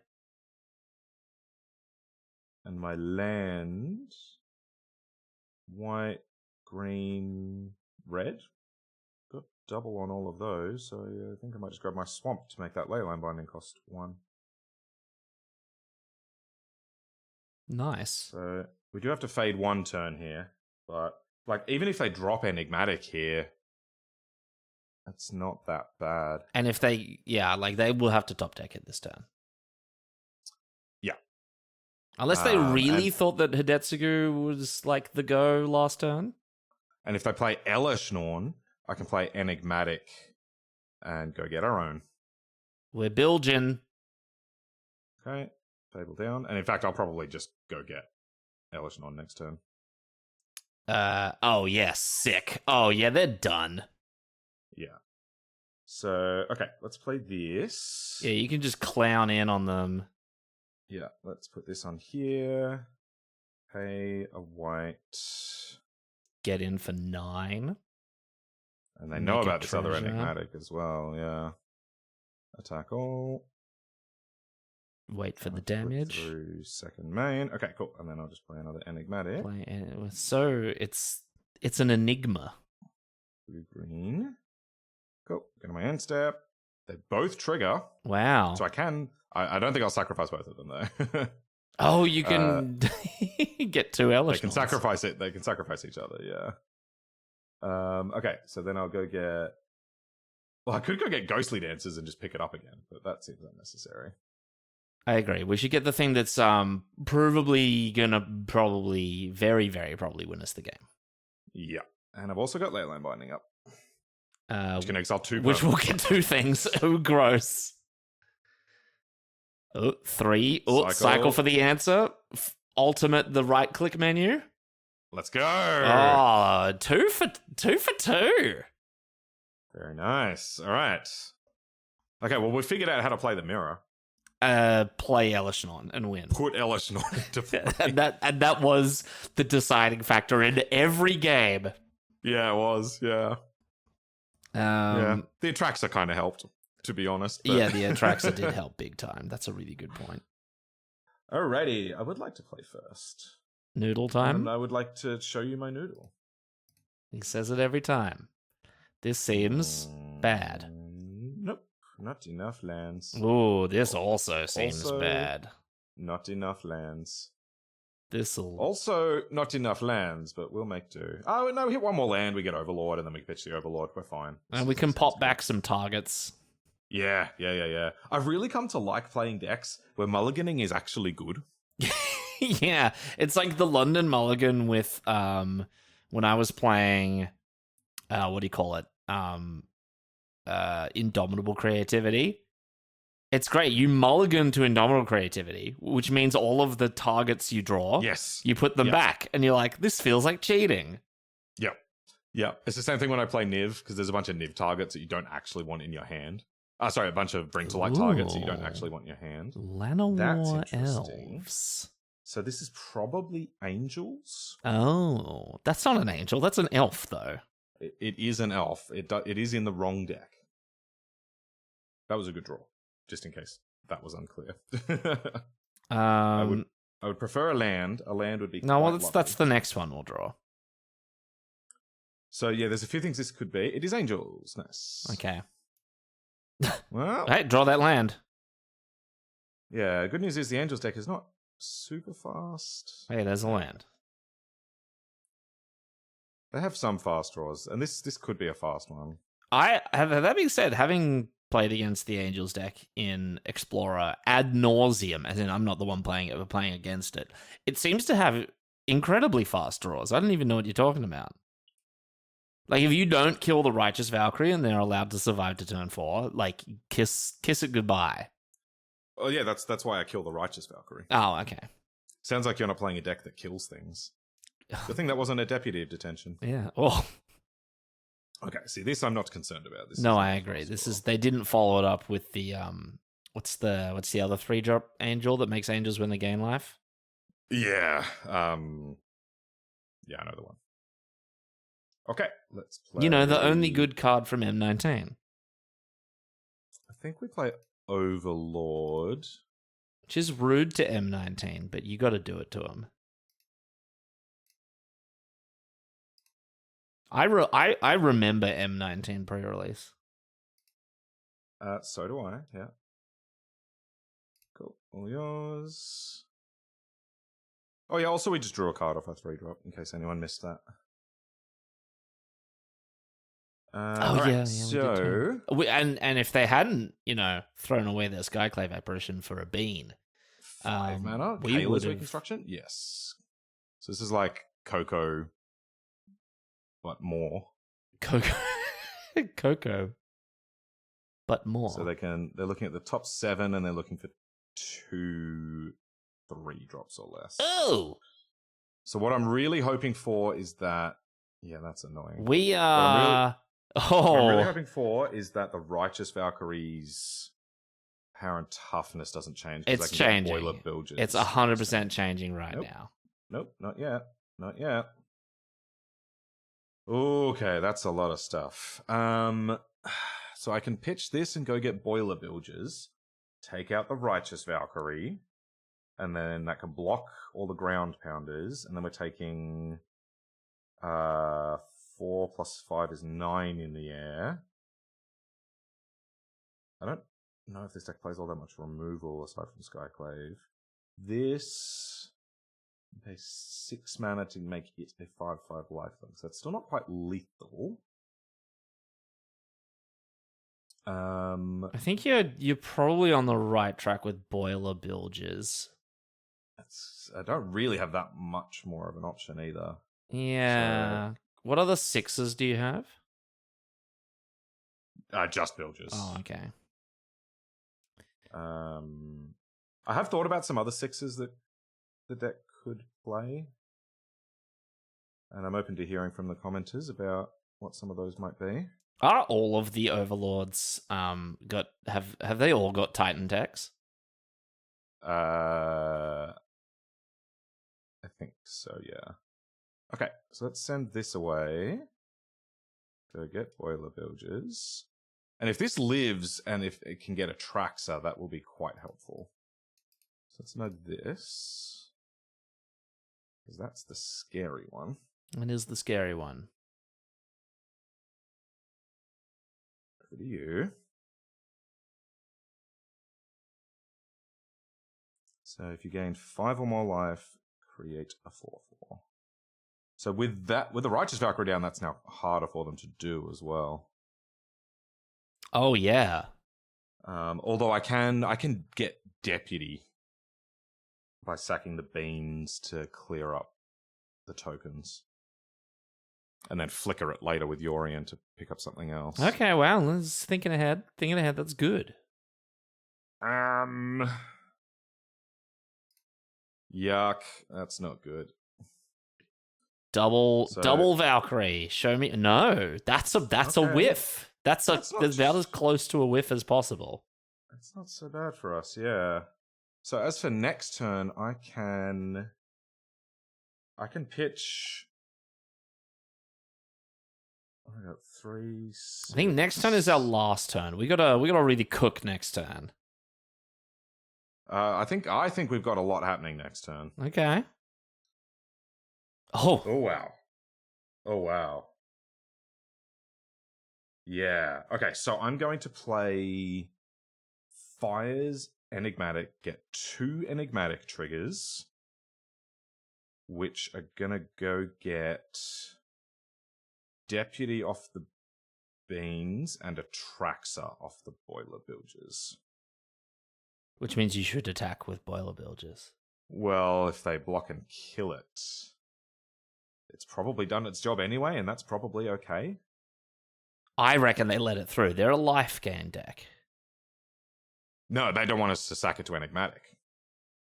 Oh, and we want Atraxa because Atraxa helps us live in the air next turn. That's a very, very good point. Yeah. Yeah, so maybe I don't... Like, I could attack and shoot down this. Is there a world in which we don't do in... Fires Enigmatic and just do double Enigmatic so we can draw a Leyline Binding and use it? Oh, wow. Maybe... Well, hang on. If I attack with this, shoot down this, if they want to kill this, they need to throw their whole board in front of it, at which point whatever I can cook up with these is going to kill them. So I am actually going to attack. Oh, good. Yeah, you have a good point. Good old Flame Slash Titan. Yeah. It's better than that because it can go face. That's true. Nice. Yep, you're dead. Want to throw your board away? I reckon not. I reckon not. They can't Eganjo here. Oh, yeah, wow. I wasn't even thinking of that.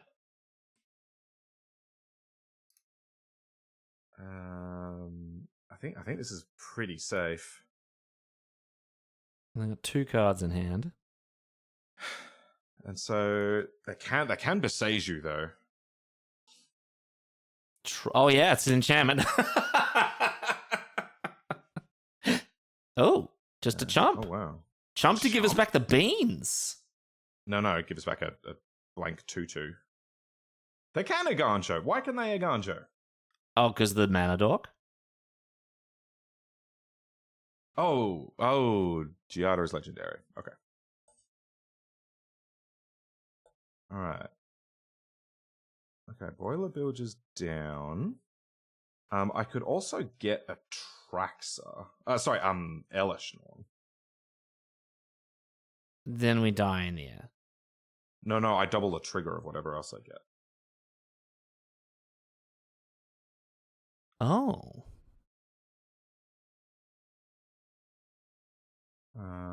So we'll go to our end step. The first one...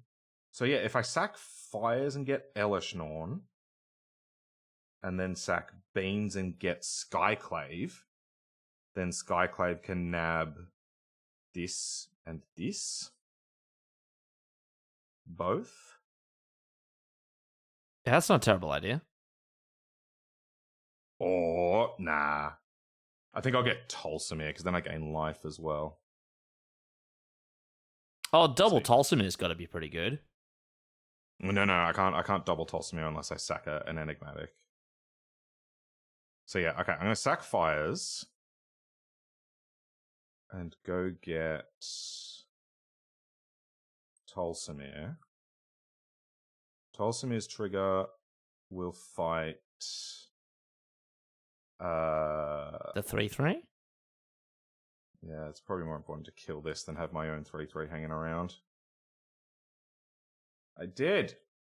Okay. Or are we going to kill the 2/2 and then deal with the 3/3 some other way? No, because I don't want them to... and then I'll sack this.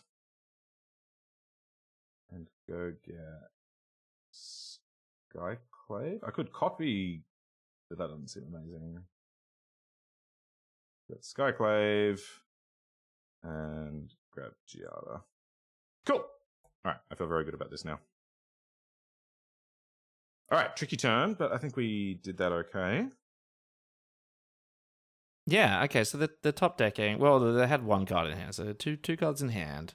They got 2 damage in the air, but we are on 7 again, so we're that's it. Limited All-Star. Hey. Did you ever think we'd be playing against Inspiring Overseer again? Until they reprinted into limited. But I honestly did not. Good enough for limited, good enough for standard. Yep. Okay, cool. So... Well, now I can get Deputy and take out both of these. I was going to say, I feel like we can just go a little wild on them now. Like fires into Hauntwoods. And then just get some whack stuff to mess with them. 1, 2, 3, 4. Yeah, you're right. Okay, let's go to combat. This deck has got so many options. They could have Coco here. But if they're going to Coco, I'd rather know about it now. 4 for you, Glen Coco. You go, Glen Coco. Do you know that reference? No. Wow. Not even a millennial. I'm not a millennial. I think you technically are. No, I'm not. Yeah, you are. You totally are. All right, if you insist. So do I want Boilerbilges or Beza? Beza doesn't seem amazing, so let's Boilerbilges.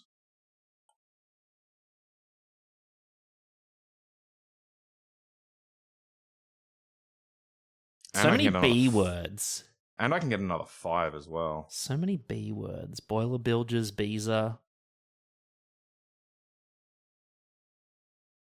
Okay, so now I can get Elesh Norn. That shuts them down pretty hard. They rely heavily on Bilges. ETB. Yeah. Okay, so first one sacks fires. And we get Elesh Norn. Oh, and then Boilerbill just comes down from the top rope. Wow. Yeah. And they're sitting there with Coco in hand going, damn it. Oh, because they can't respond to it. Let's go. So good. Sick. How sick is this deck? This deck is actually amazing. Yeah. This deck rules. Okay, cool. Don't want Portable Hull, Rip, Veto, Archon, Knockout Blow. I don't want any of this. Oh, yeah, I guess this is just, we run it back. Just run it back, I think. Like, I don't want Veto for Coco. That seems silly. No, and the rhyme is not worth it. Veto also, for fun Coco? fact, Sam, the news is in. Millennial is a term used to describe a person born between 1981 and 1996. Fake news. Angels is the deck I'm usually hoping to play against with these sort of like big 5-color decks. I'm counting Niv in there as well. I've played Niv against Angels, and it seems very hopeless for the Angels player. Let's actually look at this hand before I keep it because it's got lands and spells. This doesn't seem amazing. It's slow. Yeah. It's quite slow, and it doesn't have a third land for any of the cards that would cost 3. Yeah. It's got 4 lands in it. Good. 4 lands, and you get to put back a search up target. Well, I mean, I can just cast this for 4 and nug something. So I think I'll just put back the throwback, which is also a search target. So I suppose you were right, as usual. As usual. My favorite thing to do is say things that are vague enough to be correct in all cases. That way you're never wrong. That's a good strategy, yeah. Okay, you can go. Yeah, I played Niv against our friend Adam at an RCQ when he was on Angels, and he was quite gracious in allowing me to just keep going. He didn't speak. So what ended up happening was I had more of his deck on my battlefield. There's a very funny photo of my battlefield that was like 15 lands and half of my deck and half of his deck on my battlefield. That's a problem. Non-creatures with mana value 4 or greater cost 2 more to cast. It doesn't stop the Boilerbilges though. That's sick. Oh, because it's not a. You're not casting it. No, it's a creature. It's a creature. Oh, it's a creature. Of course. Oh, so we just bop it. We just bop it. Yeah. So we need to get to 4 mana, which means we can't Leyline Binding in the meantime. But that's all right. Unless we can get it down to 1 mana, at which point it only costs 2 more. Oh yeah, Bishop of Wings. I remember when this card came out, and everyone's like, "Well, this card's kind of lame." I don't want to gain 4 life. And then it just so turns out that 4 life is a very magic number. Yeah.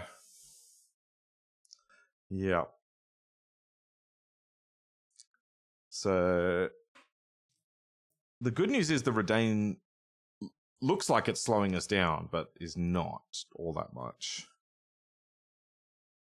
That's a problem. That's going to need to go. Yes. All right, I've got all the red that I need, so let's play the Sun Petal Grove. Do I just take out the Righteous Valkyrie? No, because I can just Leyline Binding it next time. I was going to say, like, that way madness lies. Yeah. I mean, sometimes you can just, like, leave a hate piece in play, and, you know, if it's a Thalia type effect, you can just... Yeah, you can just play through it, so and make it just doesn't matter. Yeah. Life a little slower. Oh, I think we're going to take a little bit of thwapping. No. Oh, Coco. No. No Coco. Wow. That's amazing for us. Okay, sick. Yeah, a whiff turn is kind of sick for us. Yeah, so I think let's... Can we double bind? Are we double binding these days? No, we're not. No, it costs 2 right now. Does it? Yeah. Oh, it does. So we can double bind. I can, yeah. Do I want to grab Yorion and just single bind? This I am interested in. Oh, yeah, Yorion could do some work. Yeah, because it flickers the Bilger out into play as a creature. Oh. Yes, the noodle boy himself. Which is silly. This is also not far off just being a creature anyway. What are they doing? Wow, they're just getting in there. Do we be proactive about it? We take our baits. No. We've gotta get that Righteous Valkyrie out of here. No need to take damage at this point. I was talking about like turnips. Oh, okay. The turnips beats? I don't think turnips are beats. Yeah, they're a beat. No. I'm looking it up right now. Okay. Ooh, Jeff Bezos is a good one. Do I do that before I Yorion? Probably not necessary. So yeah, okay, let's just play this.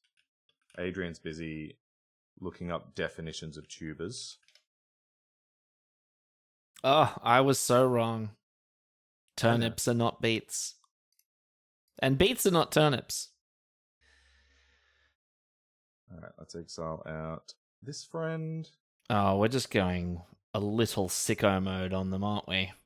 Do I exile out the Leyline Binding? I don't think so. No, that could fall afoul if they'd been sandbagging a Coco.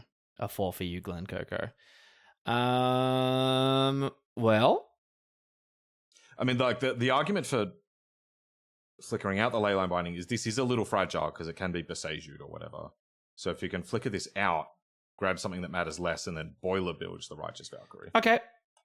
3-0. All right. Okay, we're in with Digger Boy. Digger Boy, yeah. Hell yeah. You would not believe the filth that came out of Adrian's mouth during that break. Oh wow. Just constant filth. Ooh. Kihira. Okay, this is control. Oh yeah. Ooh. High Noon is not good against control. No, it's almost what they want. Yeah, like they run this card. Yeah. Assuming this is blue-white control, I think I'm going to mulligan this. This could also be one of the new red-white creativity tokens decks.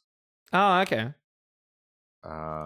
Which High Noon is also not great against. So I am actually going to mulligan this. Beans has got to be good against them. Yeah, this seems better. Beans and Fable are like must counters for them, I assume. Yeah.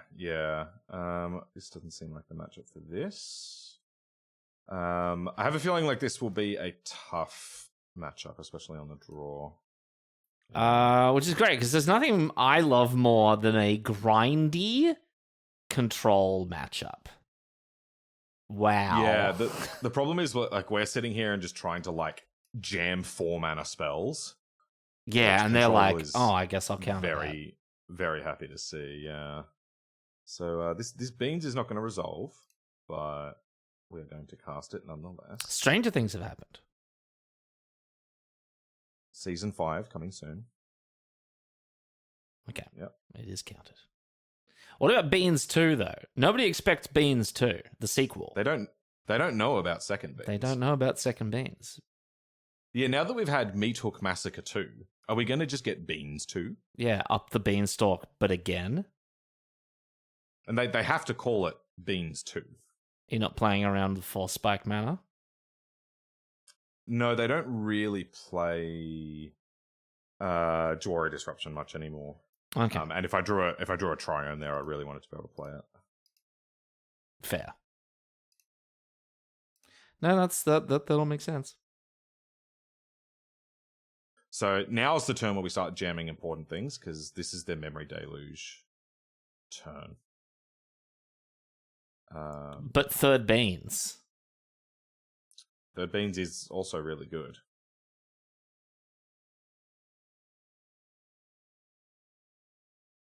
Oh, Nice. we got it.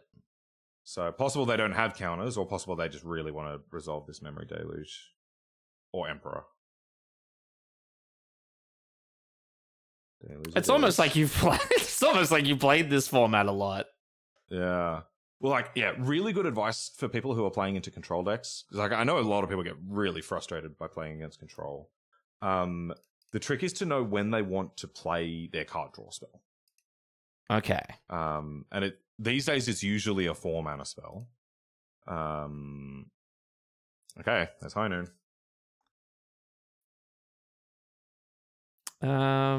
We get to go to third and fourth beans. Say it ain't so. It's pretty good, isn't it? I think I just discard this Titan. Yeah, I'm kind of with you. But I kind of like the rest of it. No, I actually totally agree. Double beans. Double beans is good. Yeah, that goes face. And Boilerbilges, yeah. That's, Cool. So let's attack with this friend. Make a treasure. So this Leyline Binding is going to cost like 4 at the moment, right? Yeah. I dislike playing control in almost every format I play, except kind of control against hardened scales in modern, because they have really, really ineffective tools to combat me, except for sudden lockdown. Sudden lockdown. Was it sudden lockdown? What was the Dominaria United? Temporary lockdown ends me completely. But if they don't get that, it's they find it very hard to beat. All right, that's I did not expect that to resolve. That's great. So that could mean that they've got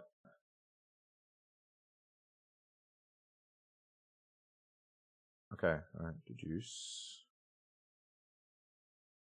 Anyway, yeah, so the trick is to figure out when they want to cast their big card draw spell. So you don't play something on turn 3 if you don't have to. Because that's the turn they want to sit there and counter your spell. Narset. That's really good against these beans. These beans. We can attack it. True. We could bind it. True. And in the beans bind them.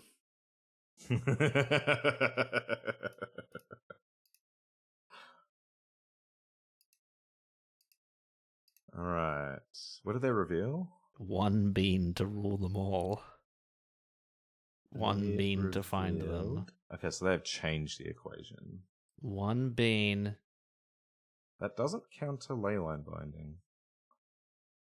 That's true. We've got both halves of Fable in play now. Okay, so I guess we start by attacking Narset. I think I'm just going to Leyline Binding on their end step. Yeah, I like that. They also, I reckon there's a Wrath coming. Yeah, that could be. Yeah. Do I want to Leyline Binding now? I think I do. And I'm actually going to take out the High Noon. Oh. Because if they don't have a Wrath, these creatures will pick off the Narset. Yeah, I'm just worried if they do have a Wrath. Well, if they do... Because the problem is we don't want to be forced into a 1 spell per turn game, because then we play spell, they counter it. And then on their turn, they can play a card draw spell, you know? Yeah, okay. We'll never get out of that. Whereas next turn, we can go beans, they counter, play Fable. Okay, no, that's sound. There's sound logic there, Sam. And maybe they let beans go, because they've got Narset. But that's a dangerous game for them. And if they let that one go, I'll play the next one. And now every thing we draw is gonna draw 2 cards. Good point. Wrath to Fairy. Ah, the man, the myth, the legend. Draws cards. I have lost this card so many times. Many people have.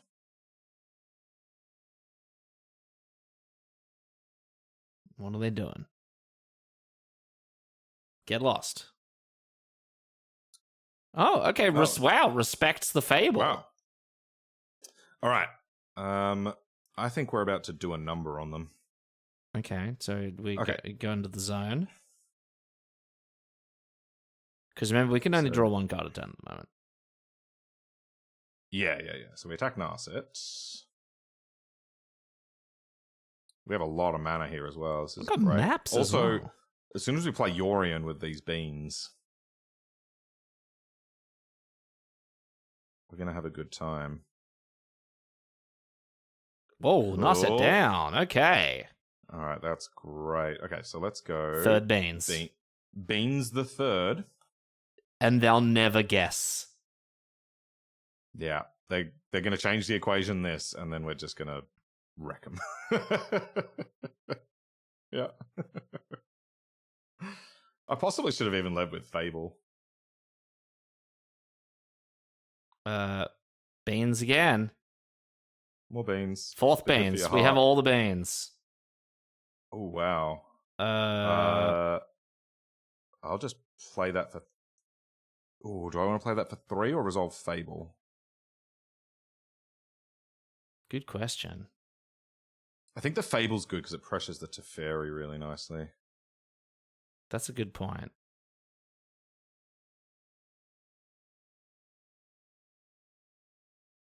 Yeah, they're sort of priced into Wrathing this turn. Which they didn't last time, which means they have to draw it. But they're drawing 2 cards a turn. Yeah. I feel like if they had a Wrath, they would have played it last turn.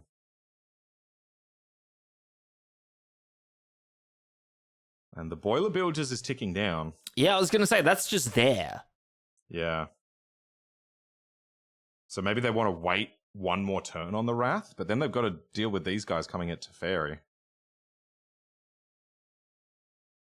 Marches the beans. Okay. All right. March They've successfully up the answered all 4 beanstalk. beans. That's true. Because I guess the enemy of the control deck is card advantage. Yeah. I would like to use that ability. I don't think we want Night of Autumn. It doesn't do anything on this board. Okay. Thanks. Alrighty. Attack Teferi. Let's send these guys at Teferi. Let's see what they say about this. Well, they didn't kill them before they attacked.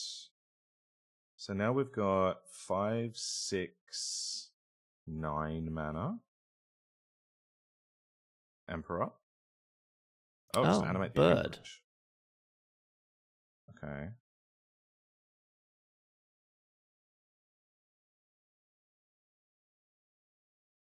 Just getting bird pilled. Okay.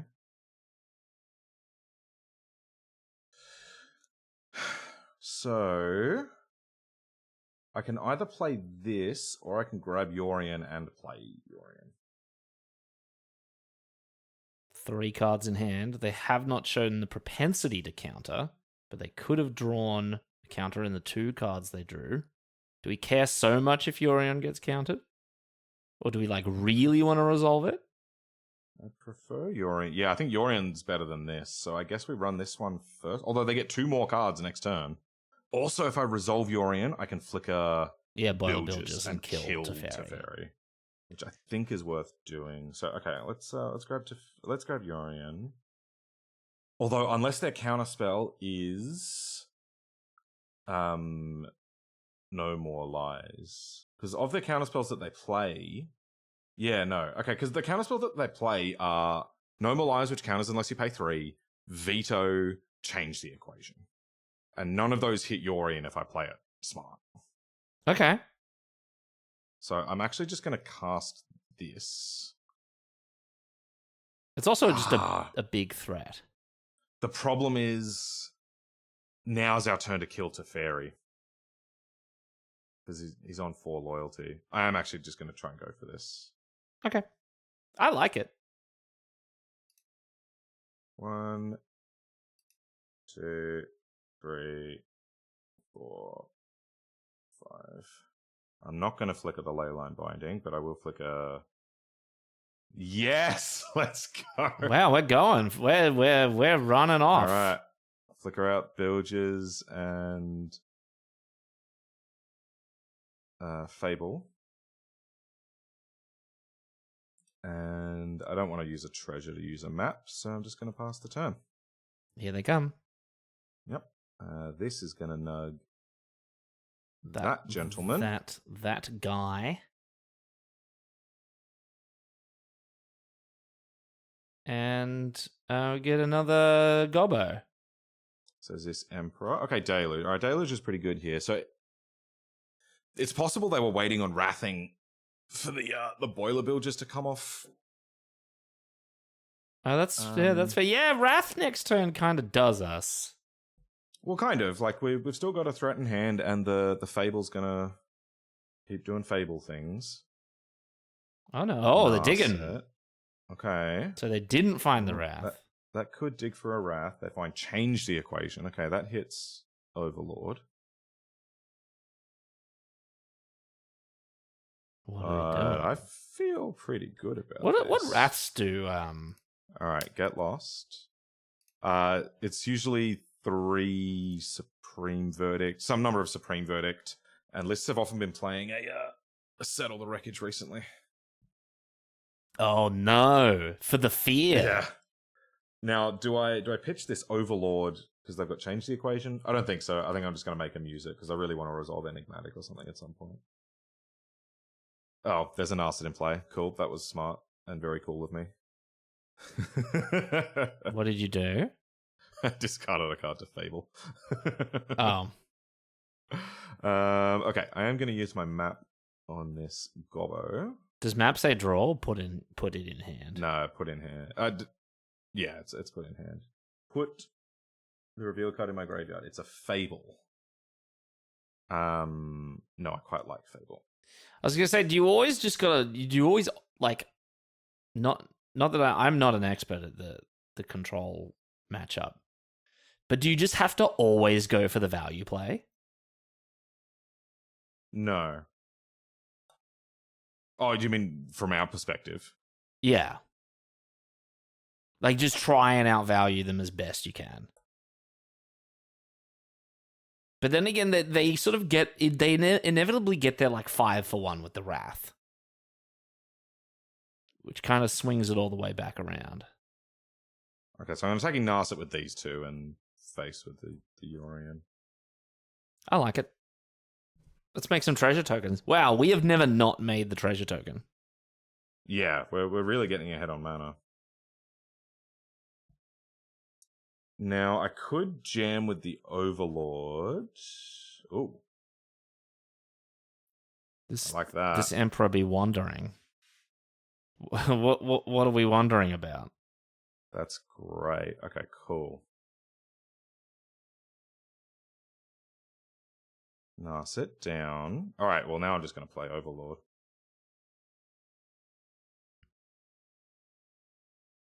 Give us an auto tapper at least. That's kind of the only thing I would ask for on Moto. They've talked about putting one on, and all the Moto boomers lost their mind. They were like, you cannot do that. This is not Arena. How dare you? I think they will put one on and just make it toggleable. You can just turn it off if you don't want to play with it. All right, there's the Wrath. So next time we are drawing another Fable, and we get this Fable. Flipping. They grab Kahira. Okay. Really wish we could draw a second card this turn.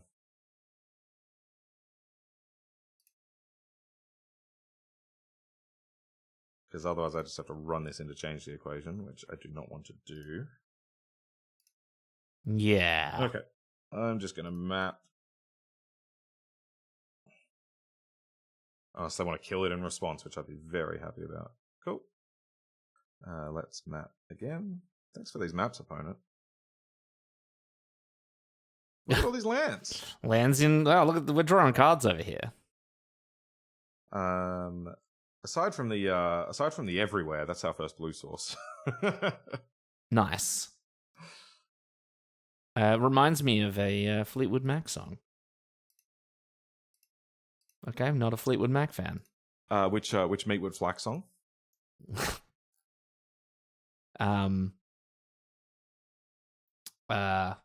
You know, Everywhere. It's called Everywhere. Oh, that's pretty boring. Okay. So I feel like we've been fighting the good fight, but I think we're behind now.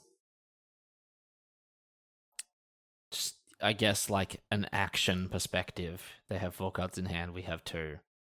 Yeah, and one of them's a land. So what you're telling us is we got to rip hot. We're behind. We're not out of it, but we're a little bit behind. But I mean, like, we rip a good creature and then copy it with Fable. That's a very good point. It's a really good point. A Boilerbilges would go down oh so smooth. Yeah, because we play Fable, they counter with change. Because like we're kind of at the point of the game where they have to just counter everything we've got. True. Is that Dwaro Disruption?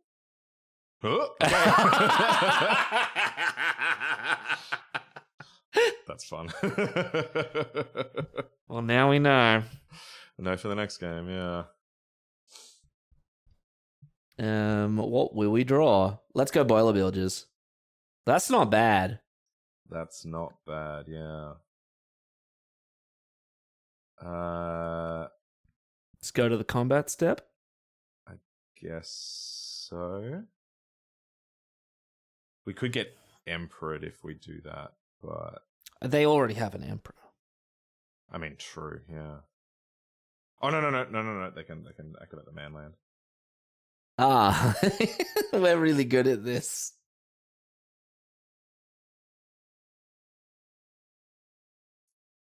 We'll do this in their upkeep.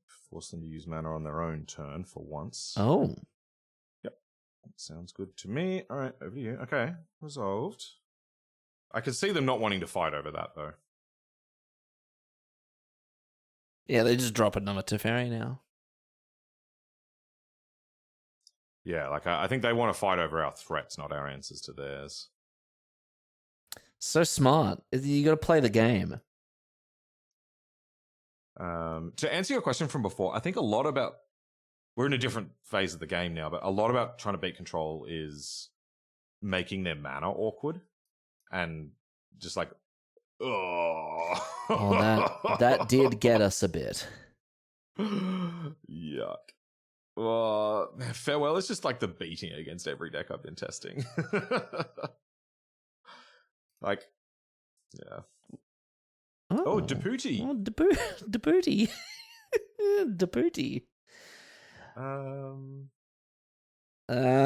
mean, Deputy can theoretically maybe get rid of the Wandering Emperor a little bit. I guess. Or get countered? I might get rid of the High Noon, to be honest. Oh.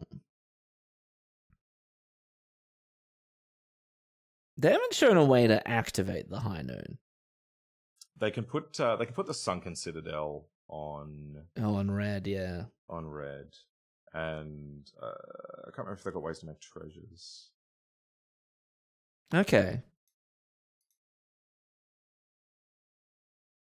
So yes, I've left them with a threat in play, but we're pretty good at coming back against threats. True. Kind of what our deck is good against, but we need to just be able to push through.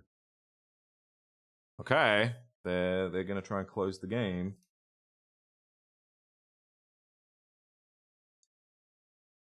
So yeah, really need a good threat that we can draw here.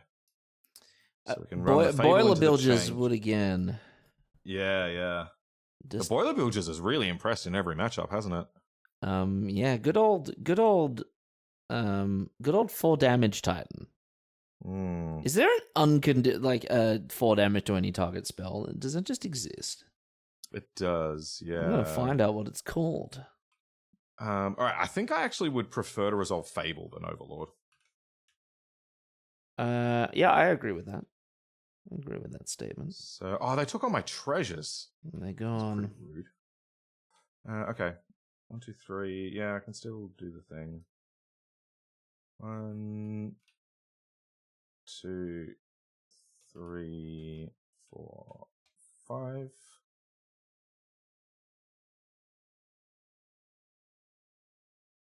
Overlord of the Hauntwoods. Change the equation. All right. Well, that's the one that we knew about.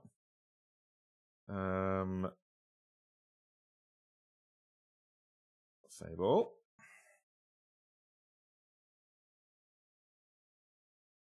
Okay. Well, it's been vetoed. All right, now that I don't have the Fable or my treasures, I'm just going to pass now. Okay, so we have no cards in hand. They have 2. Oh, yeah. It's not the end of the world. And something like No More Lies is no more useful right now.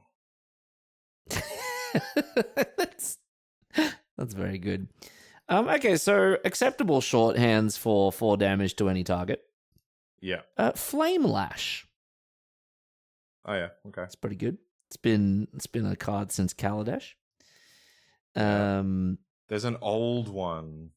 There is an old one. So there's Fire Blast, which is one of the Sack 2 basics of Sack 2 lands of the type. Yeah.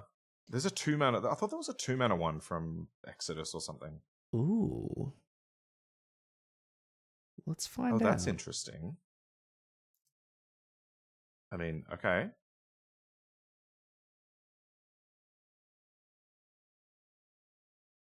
Adrian's checked out of the control matchup. He's I'm looking for cards that deal 4 damage.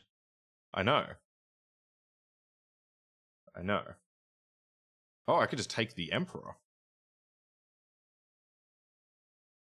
I don't think I want to, though. They get it back when they wrath. Yeah. Which they will. And our life total is getting low. I don't want to attack with this. You can go. In terms of old things that deal 4 damage, What is this? Oh, Flashback Deluge. There's Lightning Blast, which I guess is actually that. So we should really be using the term Lightning Blast. Lightning Blast. That is, I would say that is the acceptable shorthand for 4 damage to anything. What's that? What is Lightning Blast? 3 in a red. Yeah. Instant Lightning Blast deals 4 damage to any target. Okay. Tempest. Okay. And 8th edition. Oh, and 8th edition. Yeah. That's around when I started. And 7th and 8th. The foil 7th edition version goes for a little bit of a money. A pretty penny. A pretty penny. All right. I think we're just about done here. Ugh. Okay, no, that doesn't do much now. Are we getting McMurked? We need to find a way to deal with this this flying manland. Atraxa? Well, that gains life if I can resolve it. So let's cast it. 1, 2, 3. Let's see if this resolves. Also kills High Noon. True. And bins their bin. Yeah. Do they have another deluge? They don't. I would like to pay green and green and green. Thrice green. Yep. Destroy an artifact or enchantment. Oh, it's a little checkbox. That's nice. That will be the High Noon. Choose a player to gain life. Is that what that is? Exile target player's graveyard. Nope. So that will be them. And then we just gain life. Take that. Wow. Tranquil throwback. Not out yet. This could also come down to clock. Oh, God. Well, you know. Honestly, we are doing far better in this than I thought we would. I'm just astounded at how long this game is taking. This is a pretty normal control matchup. What are you talking about? This is what I like about Limited. Like, hard control doesn't exist. Well. Like, we're dead. We're dead. They got us. How are we dead? Oh, they got a big played a flying second boy. emperor. Whoa, how did they get 5 counters on it? How the hell did that happen? Just I think they just snuck a die on it while we weren't looking. Oh, they cheated. Classic control They player. cheated. All right. To the sideboard. To the sideboard. How do we win? I would like these Dovin's vetoes. Oh, yeah, that seems good. The disputes mystical. They seem good. Plague Crafter. I can see that working. Not a terrible option because it nugs a Planeswalker without sticking it under a thing that gets wrathed away. Yeah, that's true. So I don't mind all of these. Do I want Buzz Crusher? Because it kills the manlands and is just a threat. So maybe. Oh yeah, it does kill the manlands. Okay. What do we not like? Crucially, we can see the timer on this one. Yeah. This is not a Torch the Tower matchup. This is probably not a Chain to the Rocks matchup either. Yeah. Well, that works out as a sideboard plan, which is probably... Oh, we don't want High Noon. Oh, yeah, that's true. We don't. They want a High Noon. Yeah. I might just grab Yashan then, just as another threat. I could play Portable Hole. Because it nabs High Noon and any random tokens that they make. And they're portable holes. I think they will... Well, I guess they could keep Portable Hole because it nabs beans. True. That's true. Maybe I bring in a Portable Hole instead of Yashan. Hortable pole. Potable Hole? Potable. Yeah, so you can drink it. Yeah. Yeah, I love that.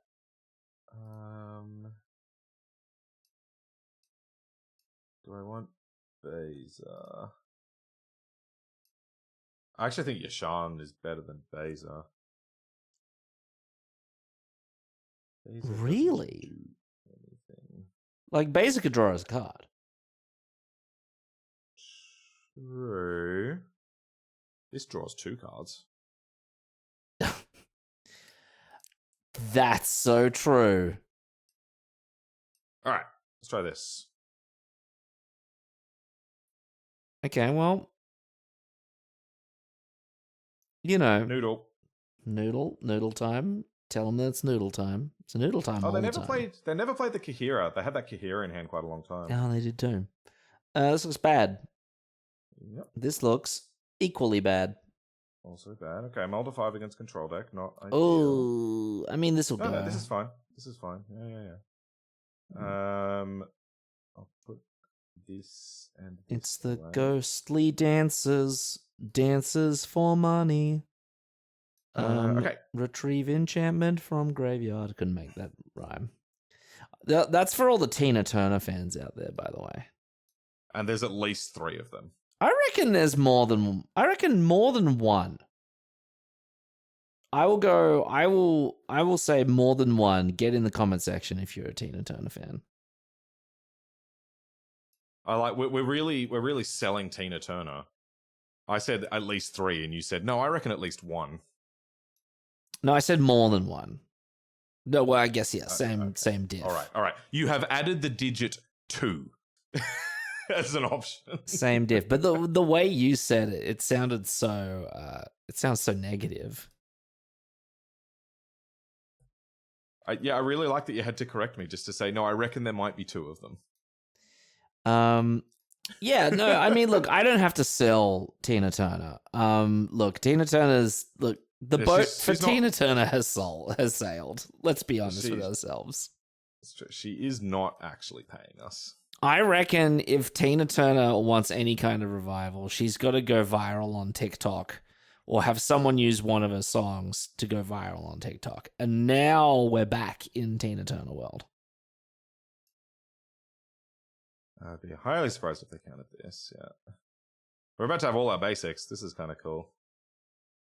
I might need a second green for that Tolsimir, so I will grab it. They can't Blood Moon us now. No.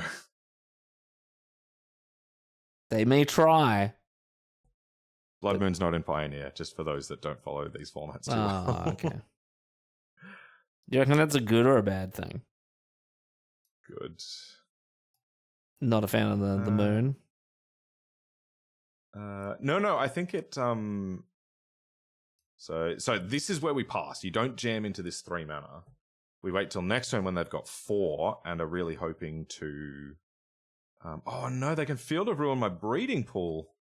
And I'm nearly out of basics. Wow, this sucks. Well, I guess you get good. Look at that. 4 colors of basics, and those are some nice basics. 5. It's about to be. Which is kind of awesome.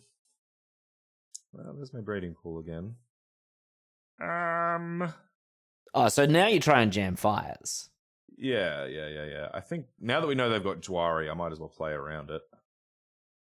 And because look at that. Very satisfying. Also domain the hard way. Cool. Yeah. That's why this is cool. All right, 6. So now they've had to just spend 2 mana this turn instead of casting Deluge or Emperor. And we're going to try and just kind of keep them in that pattern where they can't resolve their card draw spell. No land is notable. Okay, I'm going to play this breeding pool untapped. And play this Tolson, yeah? Green, white. Oh, no, should have made that blue for dispute. Whatever. Oh. Okay, they don't care.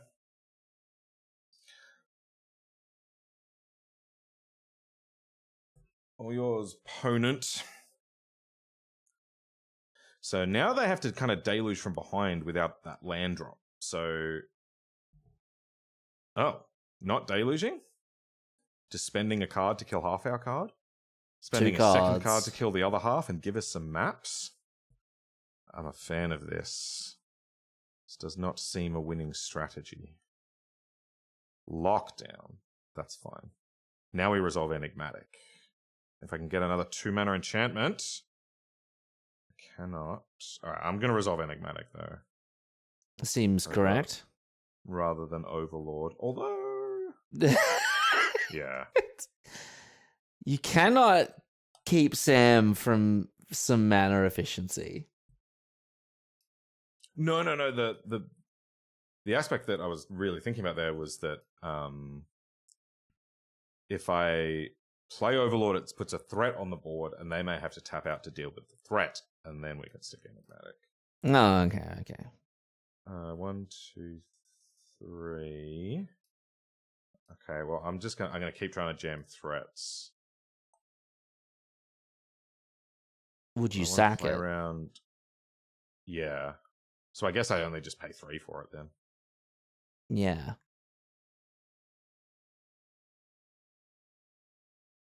Also means you could pay for the Mana Leak if that's what they're doing. That's my thinking, yeah.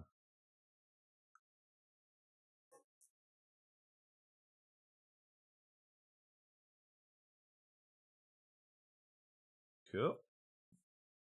So, I mean, they could have Get Lost here to nug the Enigmatic, but... I do love that we get an everywhere. I do quite like everywhere. Yes. Okay, we're cooking. Sack this. What do we go get? The Bilges. Oh, the Bilges. And we pop them. I feel like there's got to be a better 6-drop I could get for this sort of matchup. Yeah, something that just like peels you ahead. Yeah. Like I've thought about running Bonnie Paul. Just Emperor, that's fine.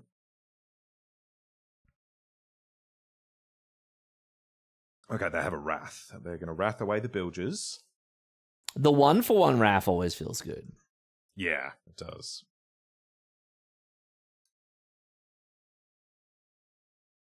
Oh, tucking? Oh, Teferi tuck. We tuck yourself. We're tucking ourselves. Okay. Okay, now the Plaguecrafter's not looking hot. Oh, and they don't get to untap. Oh my god. 3. Oh my god. Oh, you just slam it.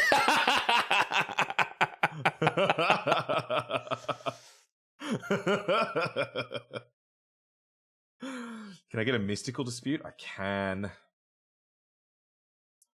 Do I get a blue land? Oh, I don't. Okay, maybe I want veto then. Alright, I'm gonna grab Dovin's veto. Leyline Binding. And Overlord of the Boilerbilges. And a white land. Oh, yeah. Leyline Binding with. Done. Play Sunpetal Grove. Play Leyline Binding for a single mana. And this Teferi can FO. Go. Okay, well, that seemed good. Oh, and then I could sack the Leyline Binding. I mean, give them back the Teferi. That seems bad. Yeah, doesn't seem ideal. So the other 7 that I can get is Titan of Industry. What does Titan do on ETB?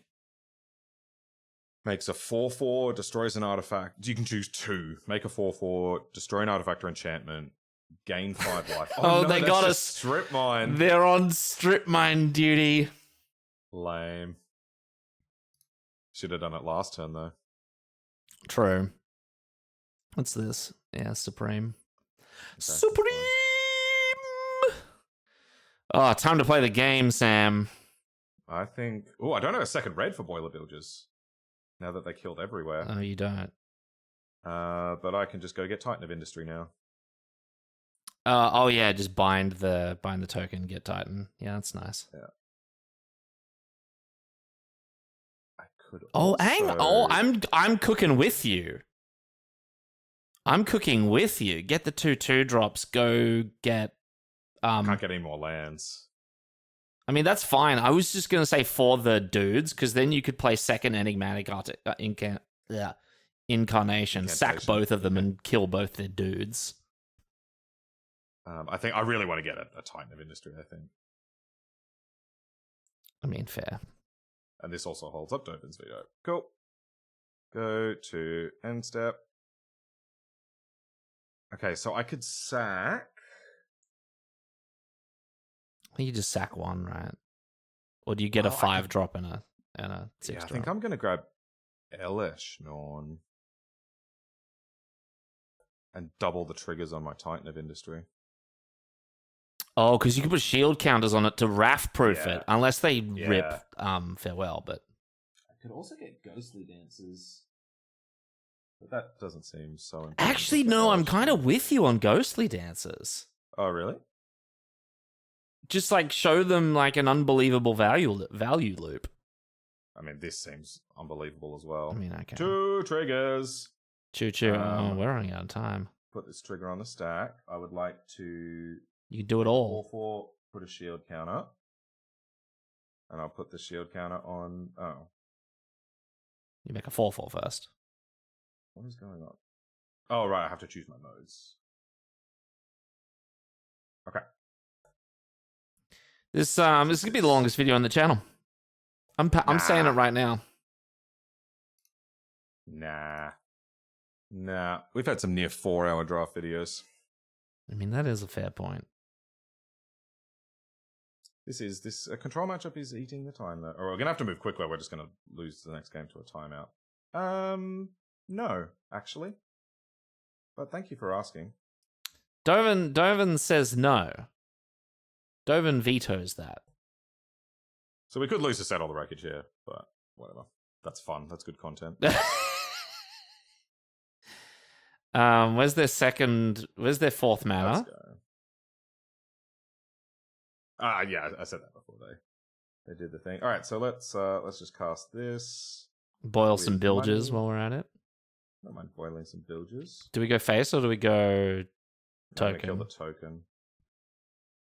Well. ¿Por qué no los dos? How about they both go face? Forgot that. Okay, do we get him? I'm so nervous. And then we got to do a third game with 3.5 minutes on the clock. Yeah, that'll become a time. So we're just gonna have to play quickly.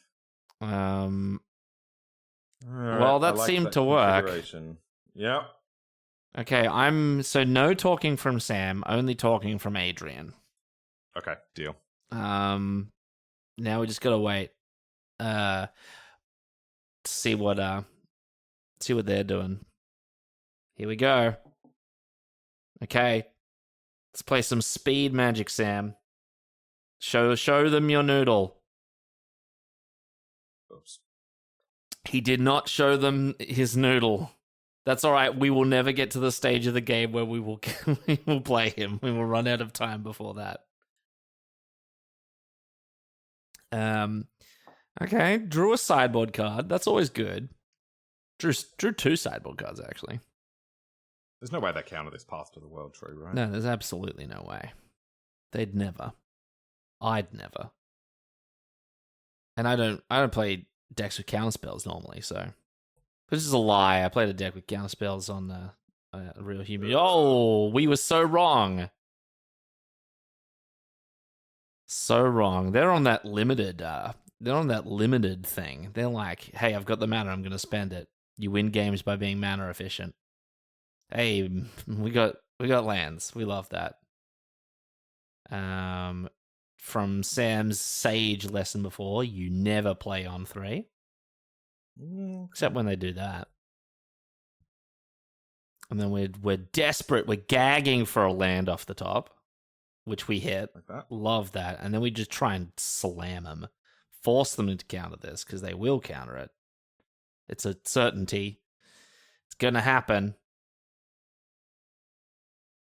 There's the force spike.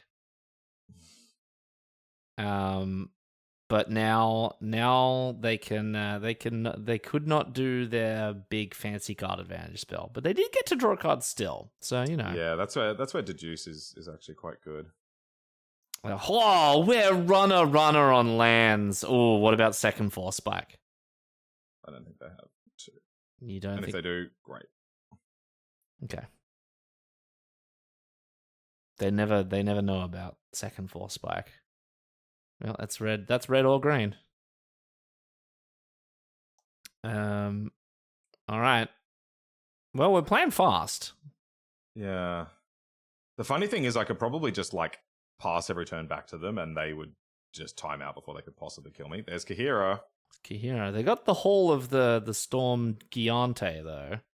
Just continue to put big boys on the stack. It does seem like a good strategy, doesn't it? What do you want to do about that? Oh, he's in. Draws 2 cards. 2 lands, no less. Yeah, which we... Oh. Care? Oh. Okay, yeah, of course. One is a forest, one is a plains. That's quite funny. You are a forest, I am a plains. We are not the same. Okay. All right, what do you reckon? Shocking. This is shocking. Is it Wrath?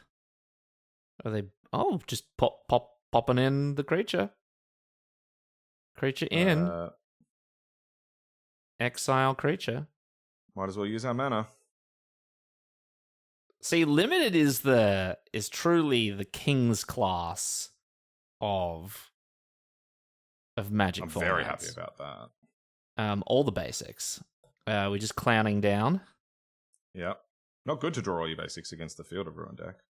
No, it's not. That's very true. What is this? It's a single Ganjo. 1 Ganjo. All right.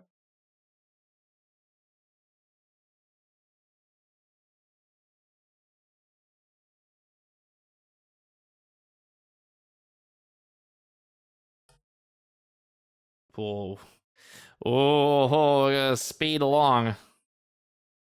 Yeah. You want to attack? No. I do not want to attack. Well, in we go. I guess they just trade here, but that's fine.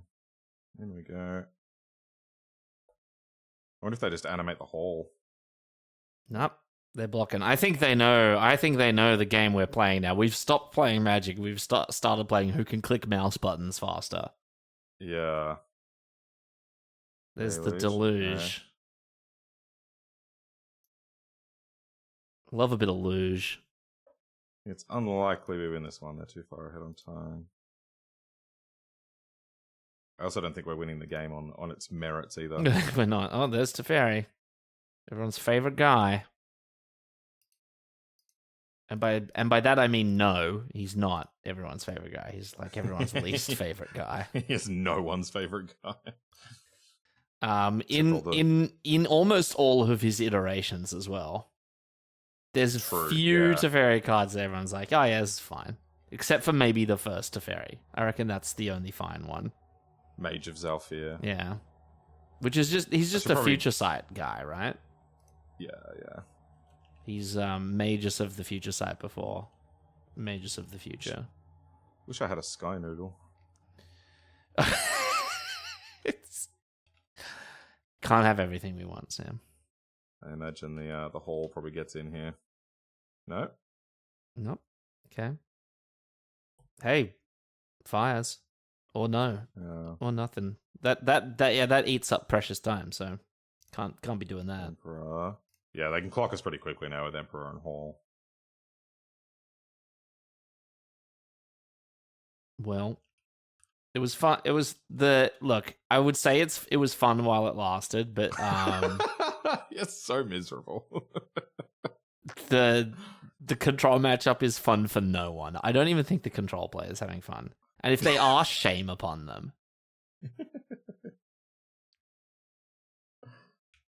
I'm gonna play this Enigmatic Incarnation. It's very enigmatic. How about this one? How do you feel about this one? Oh wow.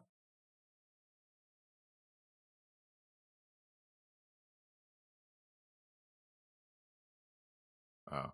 Killing the Enigmatic? Yeah, okay. Yep. You know the aliens from Sesame Street? Yep. Yep. I'm glad we could connect over this. Even if we can't connect over our shared joy of navigating a complex control matchup. No one likes this. Only the deranged. Only the deranged and devoid of soul. Oh, that's very sad. Oh, that's a great... Oh, that really does us, doesn't it? I mean, it shuts down Enigmatic, doesn't shut down the rest of the deck. It's not like Elesh Norn. Yeah, true, where it's like, hey, you know all those ETB effects? How about no? Yeah.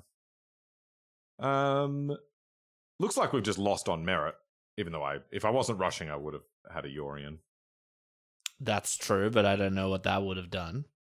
Would have drawn 2 cards off Beans and put a 4/5 into play. That's true. That's true. All right. Good game, opponent. That was good. That was very fun, very exciting. And I'm not even sarcastic. I mean, look. All right, can we clinch a 4-1? Terrible deck choices. If game 5 is another control matchup, I'm going to probably just end the video. I'm probably gonna like start reciting poetry.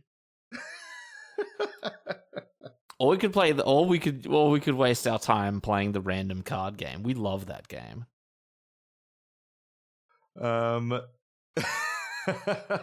We have never reached the point of boredom in a video where we've had to pull that. Oh, it's Claudio.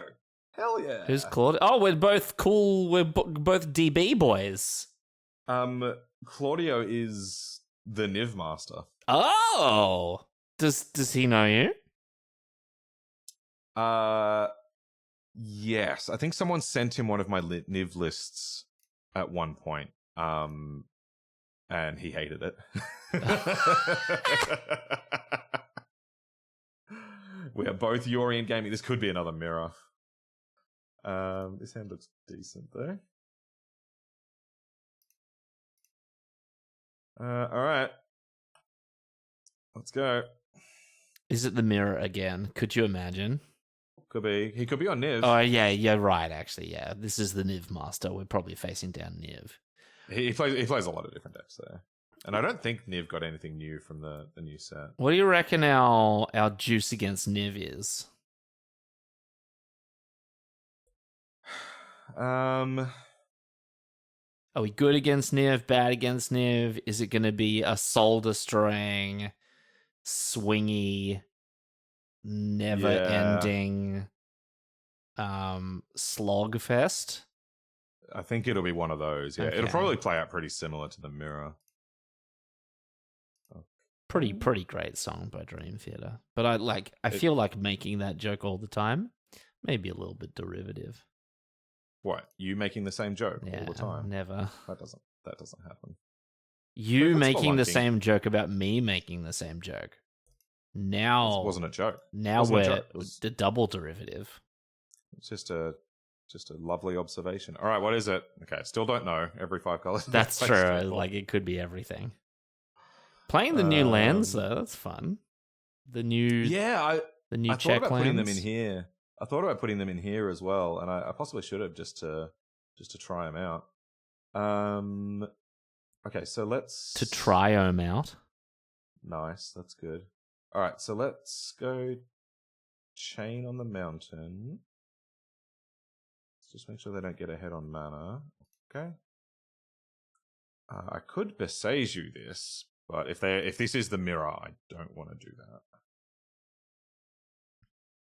Oh, yeah. Okay. Good point. Well, we've got stuff open. Got stuff up. Got stuff open. Maybe I should have used Torch there, actually. Because Chain could grab a Niv. Although chaining Niv is risky. Oh, yeah. Okay. That makes sense. Niv with High Noon? Whoa. No, this can't be Niv. This can't be Niv. This has got to be... This is the mirror. I think this is the mirror. But also Lightning Helix makes no sense. I mean, it's a decent one against the aggro decks. That's a good point. Oh, so did you see how genius I was playing that Chain to the Rocks? so that I can... So that I can torch genius. The tower. Yeah. This guy on their turn. I've never seen such genius, in fact. Most haven't, to be honest. And definitely not me. Our own Fable. All right, I'm just going to cast Overlord. Are we full money Overlord? We are full money Overlord. That's nice. And he ramps you. Yep. So I don't feel a need to play any of these precious multimodal lands. Nice. Looks like quite a different list to ours. I was gonna say, the fact that we played the mirror twice tonight is kind of wild. But I guess if this is the deck du jour, makes sense. Well, it's like this is the one that everyone wants to try out. Like, are the Overlords actually really good in Enigmatic? Has it actually changed how good this deck is? Don't play Enigmatic. That's bad. Well, I mean, we can blow it up, but they're going to get one thing off it. Do they have a 4-drop other than Beza? We could be getting some neat deck building tips here. Oh, Heliod. Heliod. Okay, so that's like the 4-mana Ghostly Dancers. And picked up their Fable. Okay. Oh, yeah, this is March Heliod. I thought when people say Heliod, I just assume Theros Beyond Death Heliod. Yeah. Okay, so they can pay 4 mana to transform it into 4/6. That doesn't seem likely. All right, so I'm going to hold up the Boseiju for sure. So I need to hold up 2 mana, which means I can spend 4. So maybe I just play the Fable, or play the Glasspool Mimic. Just to get another Overlord. Yeah, I don't know. We're Boseijuing, right? Yeah. I won't do it now, though. I'm going to make them play like they think they're going to have it. Okay.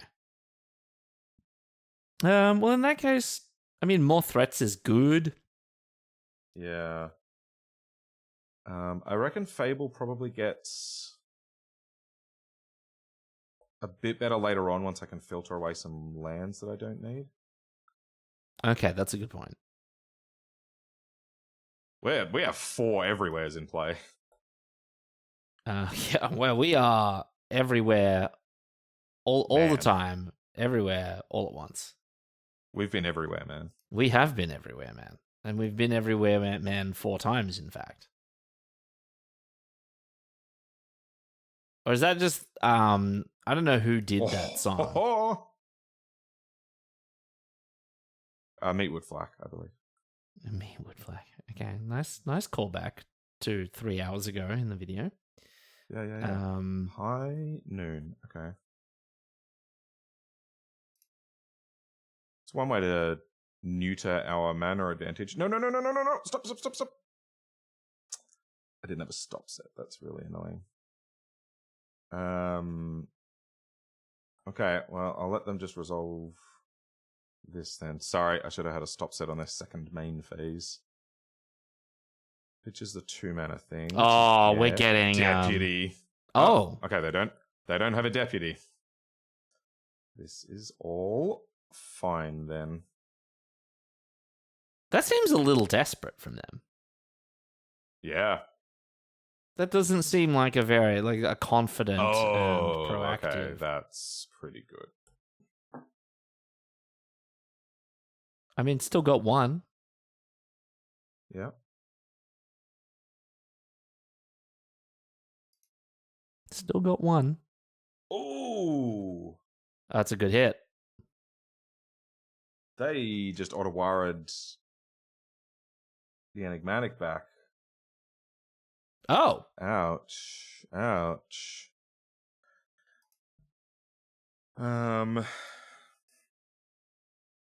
did not see that coming. I'm going to begin with an attack. Also, they're beating us on fancy everything. All of their stuff is incredibly fancy compared to ours. Yeah, I didn't fancy up everything because I thought it was going to be really confusing to the viewers if all of the triomes and shocklands didn't have the usual art. That's a good point. I did actually. That was the point I made as well.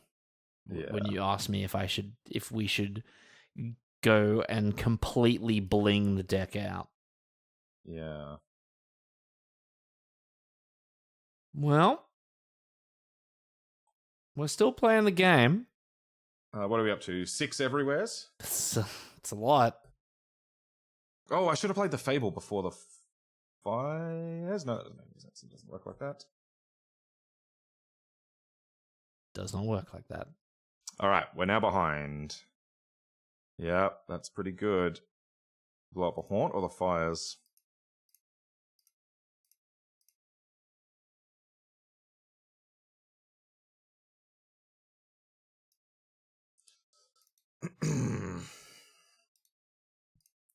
Well,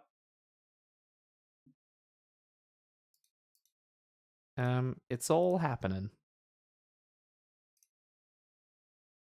Yeah, we're going to need something real good to pull us back into this. So they can sack a 4 into a 5 or the Fable. I don't think they're sacking the Fable, but they could sack Heliod into Elesh Norn, and then we're probably out of it. Yeah. Do you want to just save time? Oh, we could just save some time, yeah.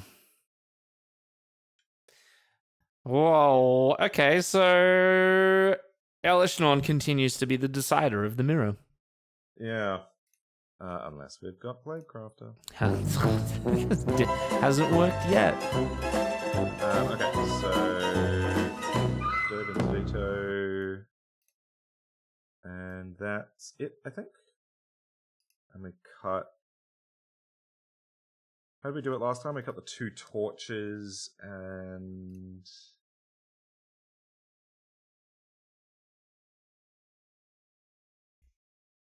the High Noon. Oh, yeah, that's it.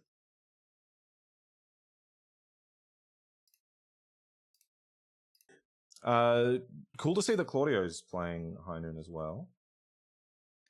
Seems like a popular card for the matchup. Well, I mean, at least the deck. For the deck, yeah. Even though it hasn't been good for most of the matchups we've seen today. Well, there's Elesh Norn. Yeah. Yeah. I had to fancy up the Elesh Norn. This art is so sick. I mean, this art is very... I totally agree. Well, we got beans. We got beans. We love beans. Yeah, I like this hand. Big fan of beans. Beans into Night of Autumn.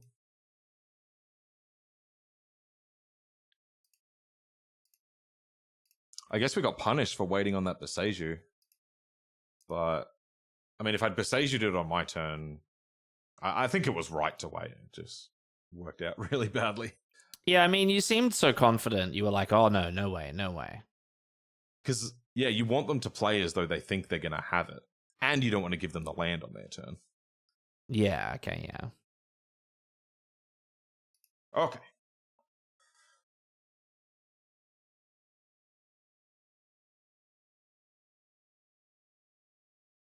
Triumph v Triumph. Wow, that's a nice Triumph. I actually, I don't prefer these ones. So I have a fully foiled out Niv deck. You do. That's extremely fancy. And I have the regular Triumphs. I like them more. I respect that. There are some lands that kind of betray what colors they are based on the color of the alternative art. And they have beans as well. I'm not a huge fan of that. Me too. Yeah, I'm completely with you. That's not a second green. So I guess I just blow up their bean. Seems like a pretty good plan, actually. That seemed. I feel like almost that's the best play. Could be, yeah. No more beans. Only we may have beans. No beans for you. I could also have Leyline Binding to draw a card. The bean machine. Double author. Okay. We should have known about second beans, Sam. Of all people. This deck has been known to, Oh. to produce many bean. Can I play this for 1? It's 2 at the moment. Do you know what? Do you know what we do? Oh yeah, I know what we do. That's not it. Lame. That was going to be awesome. Well, we're winning the bean fight. Tell you what, do you know what you maybe should have done? No. Next time we play Leyline Binding, we're going to draw a million cards and it's better. So they could enigmatic sack this, get Deputy to take both our beans. Remember, we figured out they don't have Deputy. True. Third beans. Shows what we know. I really hope Claudio's streaming. This is hilarious. Okay, so let's get Path to get a swamp. Okay. I think. Don't we need another green source? Yeah, okay. Well, look, my thinking was that makes Leyline Binding cost 1, but once I've got this extra land. Are they countering this? Whoa. All right. Good beans. Good beans. Good beans. I'm glad you like that. Good beans. Sometimes you got to take your beans. Okay. I tested Overlord of the Mistmoors. What does the Mistmoors do? I wasn't a huge fan. It's a 7 mana 1 and it makes 2/2/1 flyings. Well, that's a 7 drop. So let's play Leyline Binding. Oh yeah, 2/2/1s is kind of nuts. Draw 2 cards. And some lands. This, I think, will take a beans? Nah, probably just a token, because I'll just enigmatic it away soon. Oh yeah. Okay, no, I totally see that. I don't have any more 2-drops I can play, so I'm just going to play the Triome. Want to block? I do want to block. Cool. Good beans.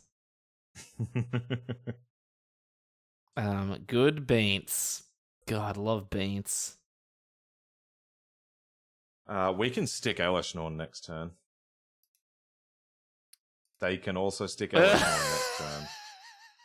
We're about to have a shit game. double Norn. Well, I can go get the Plague Crafter. Oh yeah, now is your chance. I'm gonna go get the Plague Crafter. Wow, this is the tech. The tech has finally come home. The my very spicy inclusion finally comes good. Oops. You're getting it so wrong, Sam. I'm too excited to go get my Plague Crafter. Oh, they're not gonna understand. They're like, haha, there's nothing you could get. Wait, isn't it an ETB trigger? Oh, it is.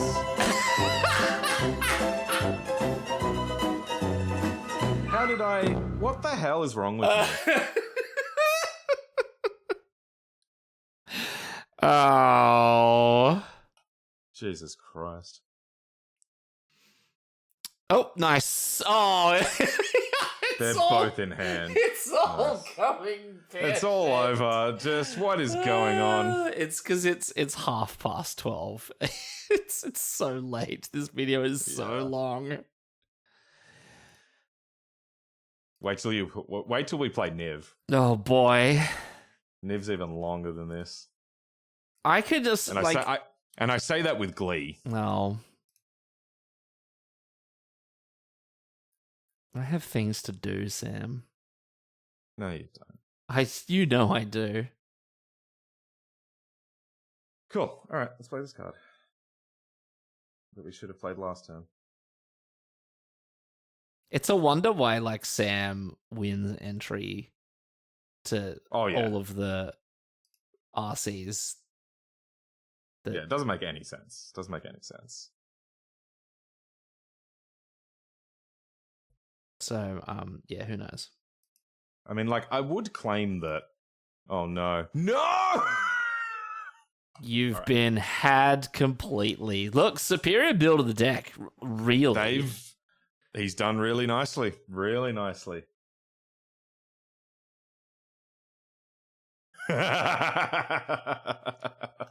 we'll give them the satisfaction of Playcraft a scoop. Okay, no, that's good. That's good.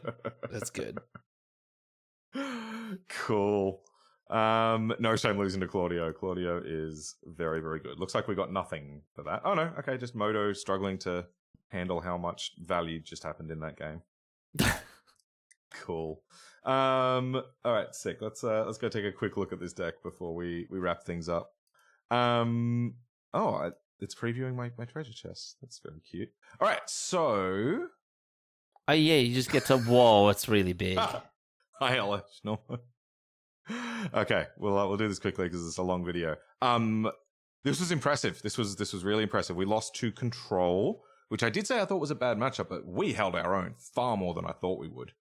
To the point where that's quite encouraging. Okay. And we lost to the Mirror. Yeah, okay. Yeah, we won the Mirror once, lost to the Mirror again. To another person in our little fun group of exciting selected special people. Yeah, also a Magic content creator. And yeah, if you don't follow Claudio on either Twitter or Twitch, do so. He's a very, very good deck builder and a very good player. I've pinched ideas from his decks quite a lot over the years. I'm not at all surprised to see that his deck was not stock. He's very good at innovating. Our deck isn't exactly stock either. Like there aren't any stock lists with the new overlords. Like I had to build this. I had to boiler build this. Yeah. So that's cool. But anyway, let's talk about some of the inclusions. I think the torches were really good. They really helped in the aggro matchups, and just picking off Fable tokens and stuff was nice as well. Just having some cheap interaction was really good. The High Noon didn't really come up, but I guess people aren't playing Phoenix in the first few days of the new format, so maybe this will be a good choice for an RC. Maybe not. But Claudio was playing it as well, which gives me some confidence. I think everything in here is pretty standard. Beza was really good, and I really like having this as a 4-drop inclusion. Because past builds have just had the 4 fires and the 4 enigmatic, so you couldn't actually sack the Fable into anything. Right. Always felt problematic to me. So this is a really good option to have. Elesh Norn was obviously the key in the mirror, so got to have it main deck, and was just awesome in a couple of other spots as well. So love Elesh Norn. Ghostly Dancers never came up, but in some of the playing I did with this before this video, the Dancers was quite good. So I'm inclined to keep it, but keep an eye on that one. Maybe that's not necessary. Tulsimir was great. Just awesome to have a Tulsimir is good. Just the ultimate stabilizer. Just makes a guy, fights a guy, gains a life. Yep. I thought this was amazing. Seems really good. Yeah, a 3 mana rampant growth that you can sack for a 6 mana thing off of Enigmatic Incarnation. Seems very nice. Even better than rampant growth because it fixes all of your colors. It turns on Leyline Binding. Yeah, and then it's also just a beat stick. That's it, and then it's also just like a big thing you can play in the mid to late game. This was very, very impressive, and I'm fully on board with playing 4. This was even more impressive than I thought it would be. Yeah, it's got there's a lot of things you can do with it. Like I can see in a double incarnation kind of setup at the end of the game where you just go and get Elesh Norn and you just do them 8 damage or wipe their board. Seems very good. And then if you manage to survive to your next turn with them in play, it's over. What do you do? Yeah, agreed. The first couple of games I played with the deck, this wasn't super impressive, but in that set, it was incredible. 2 felt good, maybe 3, but I think 2 is a pretty good number because you don't really want to draw too many of them. So yeah, that was really impressive. I'm sure there's a lot of work that can be done on this sideboard. Yeah, it felt like, and I guess it becomes more important the more prevalent the mirror gets, but it seems like there's probably a few cards out there that can really nail the mirror for you. Yeah. Obviously Claudio had Get Lost. He was quite ready. I wouldn't be surprised if those were a main deck. Like he's playing Get Lost in addition to or instead of Torch. I could see that, and maybe that's right. Maybe that's a good call. You could also do something like Trial of Ambition, which is a 1 and a black. Oh yeah. Oh no, that's also an edict. It's also no edict. Oh. All right, it's too late. We need to wrap it all up. But yeah, like a lot of these sideboard cards are for matchups that you'd expect in like the broader Pioneer, not necessarily like week 1 of the new format. Rest in Pieces for Phoenix and so on. Archons for Lotus Field. Buzz Crushers for Lotus Field. This is for Sacrifice. So we have like a bunch of silver bullets in here that we never needed to bullet for. But yeah, I wonder if there's a creature you can search for that kills Elesh Norn without a trigger. Yeah, is there like an as it enters trigger? So a creature with an as this. Yeah. All right, I'll leave that to the comments. Let us know what you would have changed about this, other cards you would like to run, what changes you might make moving forward, how you'd like to adjust it for the control matchup or any of the other ones that feel tricky. This went way better than I thought it would. I'm now actually really excited about this and probably going to sink a whole lot of time into it ahead of RC Sydney. So this is very cool. Do you have any final thoughts, Adrian? This deck was very cool, and I've seen it before, and yeah, the Overlords totally do upgrade it, and it's kind of cool to see. Yeah, I like this. This is fun. Agreed. Yeah. No shout outro on these videos, at least until I can convince Adrian to make these videos 5 hours long. But please let us know your thoughts. Drop us a comment. Let us know what you thought of any of the decks, any of the terrible misplays that I did. We would love to hear from all of you. We're going to have regular draft videos coming out once a week. So you can email us at the address that's on screen now. You can follow us on the blank Twitter on the address that's on screen now. You can find me personally. I'm pretty active online if you want to follow any of my deck ideas or limited stuff. My name is Sam. I'm at calm_mirror. And you can find me, Adrian, at Walkerade. I'm doing stuff. Adrian, tell me, what do they call a werewolf on YouTube? Oh, I mean, Voja, of course. Oh, that's the best you've done in a while. Thank you. It's a like and subscribe.